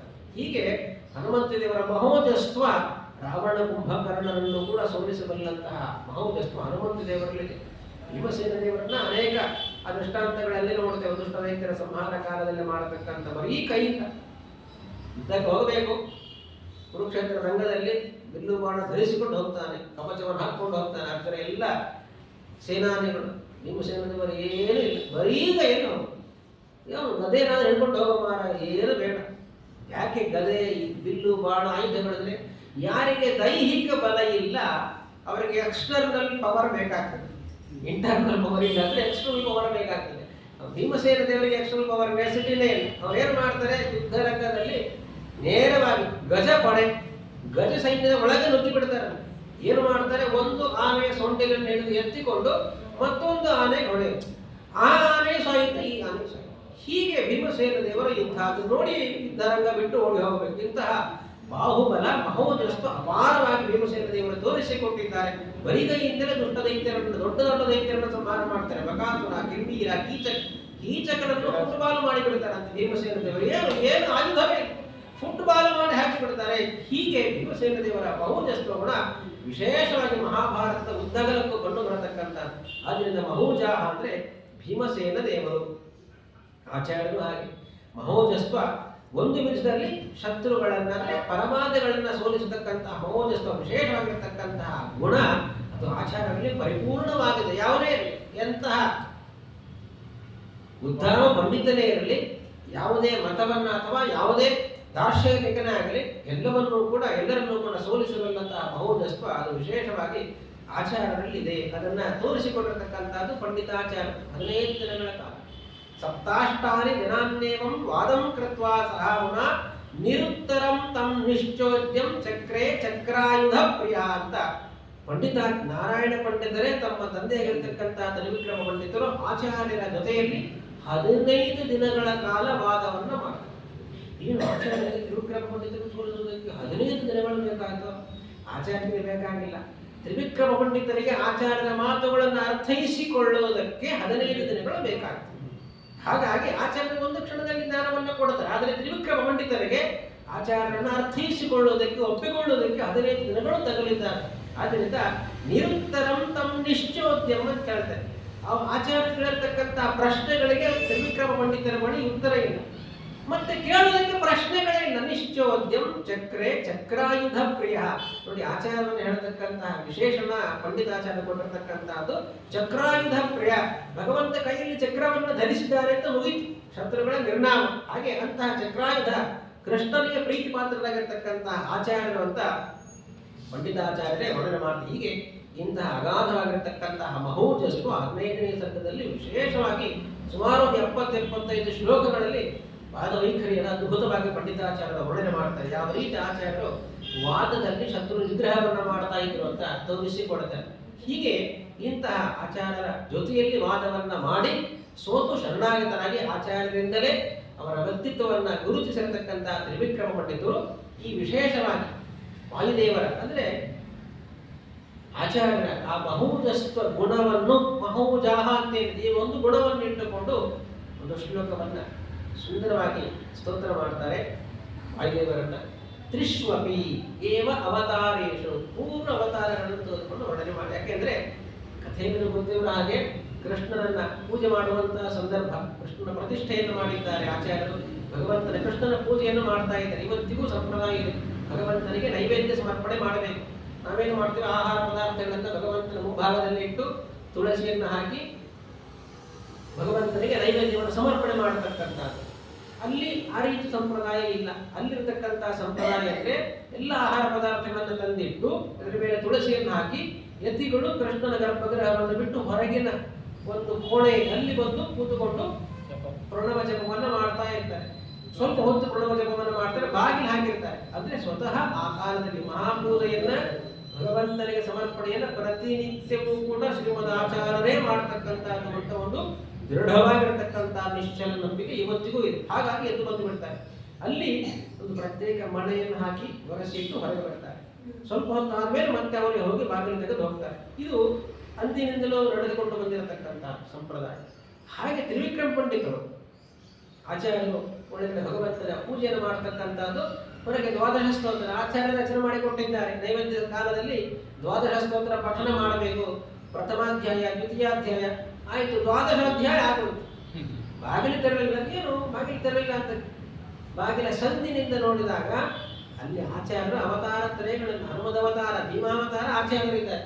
ಅವತಾರ ತ್ರಯಗಳ 3 ಅವತಾರಗಳಲ್ಲಿ ಭಗವಂತನ ರೂಪಗಳನ್ನ, ರಾಮರೂಪ, ಕೃಷ್ಣ ರೂಪ, ವ್ಯಾಸ ರೂಪಗಳನ್ನ ವಿಶೇಷವಾಗಿ ಉಪಾಸನೆ ಮಾಡತಕ್ಕಂಥ ದೃಶ್ಯವನ್ನು ಕಾಣಬೇಕಾದ್ರೆ ತ್ರಿವಿಕ್ರಮ ಪಂಡಿತರ ಸಾಧನೆ ಅಪಾರವಾಗಿರತಕ್ಕಂಥ ಎಂತಹ ಅನುಗ್ರಹವನ್ನು ಆಚಾರ್ಯರಿಗೆ ಮಾಡ್ತಾರೆ. ಜ್ಞಾನವನ್ನ ಕೊಟ್ಟು ಅದನ್ನು ಸುಂದರವಾಗಿ ಸ್ತೋತ್ರ ಮಾಡಿರ್ತಕ್ಕಂಥದ್ದು. ತ್ರಿಶ್ವಪಿ ಏವ ಅವತಾರೇಶು ಅರಿವಿ ಅಪಗಣಂ ಹಿಂಸಿತ ನಿರ್ವಿಕಾರ. ಯಾಕೆಂದ್ರೆ ಸರ್ವಜ್ಞ ಸರ್ವಶಕ್ತಿ ಸಕಲ ಗುಣಗಣ ಪೂರ್ಣರೂಪ ಪ್ರಗಲ್ಭ ಸ್ವಚ್ಛ ಸ್ವಚ್ಛಂದ ಮೃತ್ಯು ಸುಖಯಸಿ ಸುಜನಂ ದೇವ ಕಿಂ ಚಿತ್ರಂ ಅತ್ರ ತ್ರಾತ ಯಸ್ಯ ತ್ರಿಧಾಮ. ಇದು ಬೇಕು. ಆಚಾರ್ಯ ಹೇಳಿರ್ತಕ್ಕಂಥದ್ದು ತ್ರಿವಿಕ್ರಮ ಪಂಡಿತರು ಈ ಒಂದು ವಿಷಯವನ್ನು ವಿಶೇಷವಾಗಿ ಉಲ್ಲೇಖ ಮಾಡ್ತಾರೆ. ಇಷ್ಟು ಶಕ್ತಿ ಹೇಗೆ ಬರಲಿಕ್ಕೆ ಸಾಧ್ಯ ಅಂದ್ರೆ ತ್ರಾತ, ಪರಿತ್ರಾತ ಅಂದ್ರೆ ರಕ್ಷಕನಾಗಿ ಭಗವಂತ ಇದ್ದಾನೆ. ಯಾರು? ಯಸ್ಯ ತ್ರಿಧಾಮ. ತ್ರಿಧಾಮ ಅಂತ ಅನಿಸಿಕೊಂಡಿರ್ತಕ್ಕಂತಹ ಭಗವಂತ ಸದಾ ಕಾಲವೂ ಕೂಡ ವಾಯುದೇವರ, ಹನುಮಂತ ದೇವರ, ಭೀಮಸೇನ ದೇವರ, ಆಚಾರ್ಯರನ್ನ ರಕ್ಷಣೆ ಮಾಡಿಕೊಂಡ ಭಗವಂತ ಇದ್ದಾನಂತೆ. ತ್ರಾತ ಯಸ್ಯ ತ್ರಿಧಾಮ ಜಗದುತ ವಶಕಂ ಕಿಂಕರಾಹ ಶಂಕರಾದ್ಯಾಹ ಅಂತ ಸುಂದರವಾಗಿ ಭಗವಂತನ ಅನುಗ್ರಹ ಕವಚ, ರಕ್ಷಾ ಕವಚ ಆಚಾರ್ಯರ ಮೇಲೆ ಎಷ್ಟು ಇತ್ತು ಅನ್ನುವುದನ್ನ ಸುಂದರವಾಗಿ ಸ್ತೋತ್ರ ಮಾಡತಕ್ಕಂಥ ದೃಷ್ಟಾಂತವನ್ನ ಮಹಾಭಾರತದಲ್ಲಿ ಕಾಣತಕ್ಕಂಥ ವಿಜಯ ಮುಗಿದೋಯ್ತು. ಕೃಷ್ಣ ಕರ್ಕೊಂಡು ಬರ್ತಾನೆ ಪಾಂಡವರನ್ನ. ಯಾಕೆ? ಕುರುಕ್ಷೇತ್ರದಿಂದ ಹಸ್ತಿನಾವತಿಗೆ ಬರ್ತಾನೆ. ಹಸ್ತಿನಾವತಿಗೆ ಬಂದು ನೋಡು ನಿಮ್ಮ ದೊಡ್ಡಪ್ಪ ಅವರಿಗೆ ಹೇಳು, ನಮಸ್ಕಾರ ಮಾಡು, ಆಶೀರ್ವಾದ, ಕ್ಷಮೆ ಕೇಳು, ಇದಿಷ್ಟನ್ನೇ ಹೇಳ್ತಾನೆ. ಬಂದಿದ್ದಾರೆ ಎಲ್ಲರೂ ಕೂಡ ನಮಸ್ಕಾರ ಮಾಡ್ತಾರೆ, ಯುಧಿಷ್ಠಿರ ಆಶೀರ್ವಾದ ಮಾಡ್ತಾರೆ. ಧೃತರಾಷ್ಟ್ರ ಆಮೇಲೆ ಎರಡನೆಯ ಸರ್ತಿ ಭೀಮಸೇನ ದೇವರು ಬಂದು ಪಾದ ಮುಟ್ಟಿ ನಮಸ್ಕಾರ ಮಾಡಬೇಕು. ಹೊರಟಿದ್ದಾನೆ ಭೀಮಸೇನ ದೇವರು, ತಡೀತಾನೆ ಕೃಷ್ಣ, ನಿಂತುಕೊಂಡು ಬಿಡು ಹೋಗಬೇಡ ಅಂತ ತಡೀತಾನೆ. ತಡೆದುಬಿಟ್ಟು ಏನು ಮಾಡ್ತಾನೆ, ದುರ್ಯೋಧನನ ಮನೆಯಲ್ಲಿರತಕ್ಕಂತಹ ಭೀಮಸೇನ ದೇವರ ಉಕ್ಕಿನ ವಿಗ್ರಹ ಪ್ರತಿಮೆ ಇದೆ. ಅದು ಭೀಮಸೇನ ದೇವರ ಜೊತೆ ಯುದ್ಧ ಮಾಡಬೇಕಾದ್ರೆ ಪ್ರಾಕ್ಟೀಸ್ ಮಾಡಬೇಕು. ಆ ಪ್ರಾಕ್ಟೀಸ್ಗೋಸ್ಕರ ದುರ್ಯೋಧನ ಮಾಡಿಸಿಟ್ಟುಕೊಂಡಿರತಕ್ಕಂಥದ್ದು. ಹೊಡೆದು ಹೊಡೆದು ಹೊಡೆದು ಪ್ರಾಕ್ಟೀಸ್ ಮಾಡ್ತಾನೆ. ಹೀಗೆ ಗದೆಯಿಂದ ಶಕ್ತಿ ಮೀರಿ ಹೊಡೆದಿರತಕ್ಕಂಥದ್ದು ದುರ್ಯೋಧನ ಉಕ್ಕಿನ ಪ್ರತಿಮೆಗೆ. ಆದರೂ ಅಭೇದ್ಯವಾಗಿರತಕ್ಕಂತಹ ಪ್ರತಿಮೆ ಭೀಮಸೇನ ದೇವರ ಪ್ರತಿಮೆ. ಅದನ್ನು ತಂದು ಧೃತರಾಷ್ಟ್ರನ ಮುಂದೆ ನಿಲ್ಲಿಸ್ತಾನೆ. ಧೃತರಾಷ್ಟ್ರನಿಗೆ ಭೀಮಸೇನ ದೇವರೇ ಮೊದಲಿಂದ ಸ್ವಲ್ಪ ಕೋಪ. ಯಾಕೆ, ತನ್ನ 100 ಮಕ್ಕಳನ್ನು ಕೂಡ ಸಂಹಾರ ಮಾಡಿರ್ತಕ್ಕಂಥದ್ದು ಭೀಮಸೇನ ಅಂತ ಅಷ್ಟು ಕೋಪ ಇರ್ತದೆ. ಭೀಮಸೇನ ಬರಲಿ, ನಾನೇ ಒಂದು ಗತಿ ಕಾಣಿಸ್ತೇನೆ ಅಂತ ಏನು ಮಾಡ್ತಾನೆ ಧೃತರಾಷ್ಟ್ರ, ಆ ಉಕ್ಕಿನ ಪ್ರತಿಮೆಯನ್ನು ಇಟ್ಟಾಗ ಅದನ್ನು ಬಲವಾಗಿ ತಬ್ಬಿಕೊಡ್ತಾರೆ, ಗಟ್ಟಿಯಾಗಿ ಆಲಿಂಗನ ಮಾಡಿಕೊಡ್ತಾರೆ. ಆಲಿಂಗನ ಮಾಡಿಕೊಂಡಾಗ ಏನಾಗೋಯ್ತು ಅಂದರೆ ಅವನಲ್ಲಿರತಕ್ಕಂಥ ಶಕ್ತಿಯಿಂದಾಗಿ ಉಕ್ಕಿನ ಪ್ರತಿಮೆ, ದುರ್ಯೋಧನನ ಗದಾ ಪ್ರಹಾರಕ್ಕೂ ಜಗ್ಗದ ಬಗ್ಗದ ಉಕ್ಕಿನ ಪ್ರತಿಮೆ ಕೇವಲ ಧೃತರಾಷ್ಟ್ರನ ಆಲಿಂಗನದಿಂದ ಪುಡಿ ಪುಡಿಯಾಗಿ ಬಿತ್ತು. ಅಂದಮೇಲೆ ಧೃತರಾಷ್ಟ್ರನಿಗೆ ಎಷ್ಟು ಶಕ್ತಿ ಇರಬೇಡ, ಬಾಹುಬಲ. ಬರೀ ಆಲಿಂಗನದಿಂದ ಉಕ್ಕಿನ ಪ್ರತಿಮೆಯನ್ನು ಪುಡಿ ಮಾಡಬೇಕಾದ್ರೆ ಅವನಲ್ಲಿ ಅಷ್ಟು 10,000 ಆನೆಗಳ ಬಲ ಧೃತರಾಷ್ಟ್ರನಲ್ಲಿ ಇತ್ತು ಅಂತದನ್ನು ವರ್ಣನೆ ಮಾಡ್ತಾರೆ. ಅದು ಕೂಡ ವಿಶೇಷವಾಗಿ ಧೃತರಾಷ್ಟ್ರನಲ್ಲಿ ವಾಯುದೇವರ ಆವೇಶ ಇತ್ತು. ವಾಯುದೇವರ ಆವೇಶ ಇದ್ದದರಿಂದ ಅಷ್ಟು ಶಕ್ತಿ ಬಂದಿತ್ತು ಅಂತ ಅದನ್ನು ವರ್ಣನೆ ಮಾಡ್ತಾರೆ. ಇಲ್ಲಿ ಭೀಮಸೇನ ದೇವರಿಗೆ ವಾಸ್ತವಿಕವಾಗಿ ಏನೂ ಆಗ್ತಾ ಇರಲಿಲ್ಲ. ಆದರೆ ಧೃತರಾಷ್ಟ್ರನ ಬುದ್ಧಿ ಅವನಿಗೂ ಗೊತ್ತಾಗಬೇಕು, ಪ್ರಪಂಚಕ್ಕೆ ಗೊತ್ತಾಗಲಿ ಎಂಬಂತಹ ದೃಷ್ಟಿಯಿಂದ ಕೃಷ್ಣ ಮಾಡಿರ್ತಕ್ಕಂಥ ನಾಟಕ. ಅಂದರೆ ನಾಟಕವಾದರೂ ಕೂಡ ಭಗವಂತ ತಾನು ಭಕ್ತನನ್ನ ಭೀಮಸೇನರನ್ನ ವಾಯುದೇವರನ್ನು ಯಾವ ರೀತಿ ರಕ್ಷಣೆ ಮಾಡ್ತೇನೆ ಅನ್ನುವಂಥದ್ದಕ್ಕೆ ಒಂದು ದೃಷ್ಟಾಂತವನ್ನು ತೋರಿಸಿಕೊಟ್ಟಿರತಕ್ಕಂಥದ್ದು. ಅದನ್ನು ಉಲ್ಲೇಖ ಮಾಡ್ತಾರೆ, ತ್ರಾತ ಯಸ್ಯ ತ್ರಿಧಾಮ ಅಂತ. ಹೀಗೆ ಇಂತಹ ವಿಶೇಷವಾಗಿರತಕ್ಕಂತಹ ಮಹೋಜಸ್ತ್ವ ಅದು ವಾಯುದೇವರಲ್ಲಿ ಇದೆ, ಹನುಮಂತ ದೇವರಲ್ಲೂ ಇದೆ, ಭೀಮಸೇನ ದೇವರಲ್ಲಿ ಇದೆ, ವಿಶೇಷವಾಗಿ ಆಚಾರ್ಯರಲ್ಲೂ ಕೂಡ ಇರತಕ್ಕಂಥದ್ದು. ಎಷ್ಟು ಮಹೋಜಸ್ವ ಗುಣ, ಅಣಿಮಾದಿ ಅಷ್ಟಸಿದ್ಧಿ ಅಂತ ಹೇಳ್ತೇವೆ. ಅಂತಹ ಜಟ್ಟಿಗಳು ಇಬ್ಬರು ಸೇರಿಕೊಂಡು ಆಚಾರ್ಯರು ನೆಲದ ಮೇಲೆ ಇಟ್ಟಿರ್ತಕ್ಕಂತಹ ಒಂದೇ ಒಂದು ಬೆರಳನ್ನ ಎತ್ತುವುದಲ್ಲ, ಅಲ್ಲಾಡಿಸ್ಲಿಕ್ಕೂ ಆಗಲಿಲ್ಲ. ಅಂತಹ ಆಚಾರ್ಯರು ಮಾಡ್ತಾರೆ, ಮರುಕ್ಷಣದಲ್ಲಿ ಚಿಕ್ಕ ಹುಡುಗ ಮಾಡಿ ಒಂದು 7-8 ವರ್ಷದ ಹುಡುಗನ ಹೆಗಲ ಮೇಲೆ ಕೂತ್ಕೊಂಡು ನರಸಿಂಹ ದೇವಸ್ಥಾನಕ್ಕೆ 3-4 ಪ್ರದಕ್ಷಿಣೆ ಬರ್ತಾರೆ. ಯಾವ ಜಟ್ಟಿಗಳಿಗೆ ಕೈಯನ್ನ ಬೆರಳನ್ನ ಅಲ್ಲಾಡಿಸ್ಲಿಕ್ಕೆ ಸಾಧ್ಯ ಆಗಲಿಲ್ಲವೋ ಅಂತಹ ಆಚಾರ್ಯರು ಒಂದು ಚಿಕ್ಕ ಮಗುವಿನ ಹೆಗಲ ಮೇಲೆ ಕೂತ್ಕೊಂಡು ಪ್ರದಕ್ಷಿಣೆ ಬರ್ತಾರೆ ಅಂದರೆ ಹತ್ತಿಗಿಂತಲೂ ಕೂಡ ಹಗರವಾಗಿಟ್ಟಿರ್ತಾರೆ ಆಚಾರ್ಯರು ಆ ಕಾಲದಲ್ಲಿ. ಹೀಗೆ ವಿಶೇಷವಾಗಿರತಕ್ಕಂಥ ಶಕ್ತಿಯನ್ನ ಮಹಿಮಾನ ಶಕ್ತಿಗಳನ್ನು ತೋರಿಸಿಕೊಡ್ತಕ್ಕಂಥ ಆಚಾರ್ಯರು ಅಂತಹ ಮಹೋಜಸ್ವನ್ನ ವಿಶೇಷವಾಗಿ ಆಚಾರ್ಯರಲ್ಲಿದೆ ಅಂತ ಅದನ್ನ ವರ್ಣನೆ ಮಾಡತಕ್ಕಂಥ. ಹೀಗೆ ಇಂತಹ ವಾಯುದೇವರ ವಿಶೇಷವಾಗಿರತಕ್ಕಂತಹ ಆವೇಶದ ಬಲದಿಂದಾಗಿ ಪ್ರಹ್ಲಾದರಾಜರು ಹಿರಣ್ಯಕಶಿಪು ಕೊಟ್ಟಿರತಕ್ಕಂತಹ ಎಲ್ಲ ಹಿಂಸೆಗಳನ್ನ ಮೀರಿ ಹಿರಣ್ಯಕಶಿಪುಗೆ ಏನು ಮಾಡ್ಲಿಕ್ಕೆ ಆಗೋದಿಲ್ಲ. ಕೊನೆಗೆ ಏನು ಮಾಡಿದ್ರು ಕೂಡ ಪ್ರಹ್ಲಾದರಾಜರನ್ನ ಸೋಲಿಸಲಿಕ್ಕೆ ಸಾಧ್ಯವೇ ಇಲ್ಲ. ಹಿರಣ್ಯಕಶಿಪುವನ್ನು ಸೋಲಿಸುವಂತಹ ಮಹೋಜಸ್ವ ಗುಣ ಪ್ರಹ್ಲಾದರಾಜರಿಗೆ ಹೇಗೆ ಬಂತು? ಬ್ರಹ್ಮದೇವರ ವರ ಇದೆ. ಬ್ರಹ್ಮದೇವರ ವರ ಇರತಕ್ಕಂಥ ಹಿರಣ್ಯಕಶಿಪು ಪ್ರಹ್ಲಾದರಾಜರನ್ನು ಏನೂ ಮಾಡ್ಲಿಕ್ಕೆ ಆಗಲಿಲ್ಲ ಅಂದ್ರೆ ವಾಯುದೇವರ ವಿಶೇಷವಾಗಿರತಕ್ಕಂಥ ಆವೇಶ, ಆ ಮಹೋಜಸ್ವ ಗುಣದ ಅಭಿವ್ಯಕ್ತಿ ಅದು ಪ್ರಹ್ಲಾದರಾಜರಲ್ಲಿ ಪರಿಪೂರ್ಣವಾಗಿ ಇದೆ. ಹಾಗಾಗಿ ಹಿರಣ್ಯಕಶಿಪುವನ್ನು ಕೂಡ ಗೆದ್ದು ಬಿಡ್ತಾರೆ ಪ್ರಹ್ಲಾದರಾಜರು ಅಂತ ಅದನ್ನ ಆ ಕಥೆಯಲ್ಲಿ ನೋಡತಕ್ಕಂಥ. ಹೀಗೆ ವಿಶೇಷವಾಗಿರ್ತಕ್ಕಂಥ ಗುಣ ಮಹೋಜಸ್ವ ಎನ್ನುವಂತಹದ್ದು ಅದು ವಾಯುದೇವರಲ್ಲಿ ಇದೆ ಅಂತ ಅದನ್ನ ವರ್ಣನೆ ಮಾಡತಕ್ಕಂಥದ್ದು. ವ್ಯಾಸರು ವಾಯು ಭೀಮಃ ಭೀಮನಾದ ಮಹೋಜಾಹ, ಇದೆಲ್ಲವೂ ಕೂಡ ಹೇತುಗರ್ಭ ವಿಶೇಷಣಗಳು, ವಾಯುದೇವರ ನಾಮಗಳು. ಮತ್ತೆ ಸರ್ವೇಶಾಂಚ ಪ್ರಾಣಿನಾಂ ಪ್ರಾಣಭೂತ, ಇದೊಂದು ವಾಯುದೇವರ ವಿಶಿಷ್ಟವಾಗಿರತಕ್ಕಂಥ ಗುಣವನ್ನು ಅವರು. ಆಮೇಲೆ ಮತ್ತೆ ಅನಾವೃತ್ತಿ ದೇಹಿನಾಂ ದೇಹಪಾತ, ಅದು ಕೂಡ ಒಂದು 3-4 ನಿಮಿಷದಲ್ಲಿ ಅದನ್ನು ವಿಶ್ಲೇಷಣೆ ಮಾಡ್ತಾರೆ. ತಸ್ಮಾತ್ ಅಂತ ಉಪಸಂಹಾರ ಮಾಡಿ ದೇವದೇವೋ ವಿಶಿಷ್ಟ ಅಂತ ಅದನ್ನು ಕೊಂಡಾಡ್ತಕ್ಕಂಥದ್ದು. ಯಥಾಮತಿ ಆ ಭಾಗದ ಚಿಂತನೆಯನ್ನ ನಾಳೆ ದಿವಸ ಅನುಸಂಧಾನ ಮಾಡೋಣ ಅಂತ ಹೇಳಿ ಪ್ರವಚನವನ್ನು ಕೃಷ್ಣಾರ್ಪಣಮಸ್ತು. ಪ್ರಿಯತಾಂ ಪ್ರೀತ ದೇವಾಲಂ ವಿಷ್ಣುಮೇ ಪರಮಸ್ವರಂ ಕರ್ಮಯ ಸಿದ್ಧಿ ಪರೇಶ್ವರಂ ರಕ್ಷಯಂ ಯಾತಿ ದುಃಖಾನಿ ಯನ್ನಾಮತಃ ಅಕ್ಷರೋಜನ ಸರ್ವದೇವಾಮತಃ ಯಸ್ಯ ವಿಷ್ಣು ಸದಾನಾದಿಕ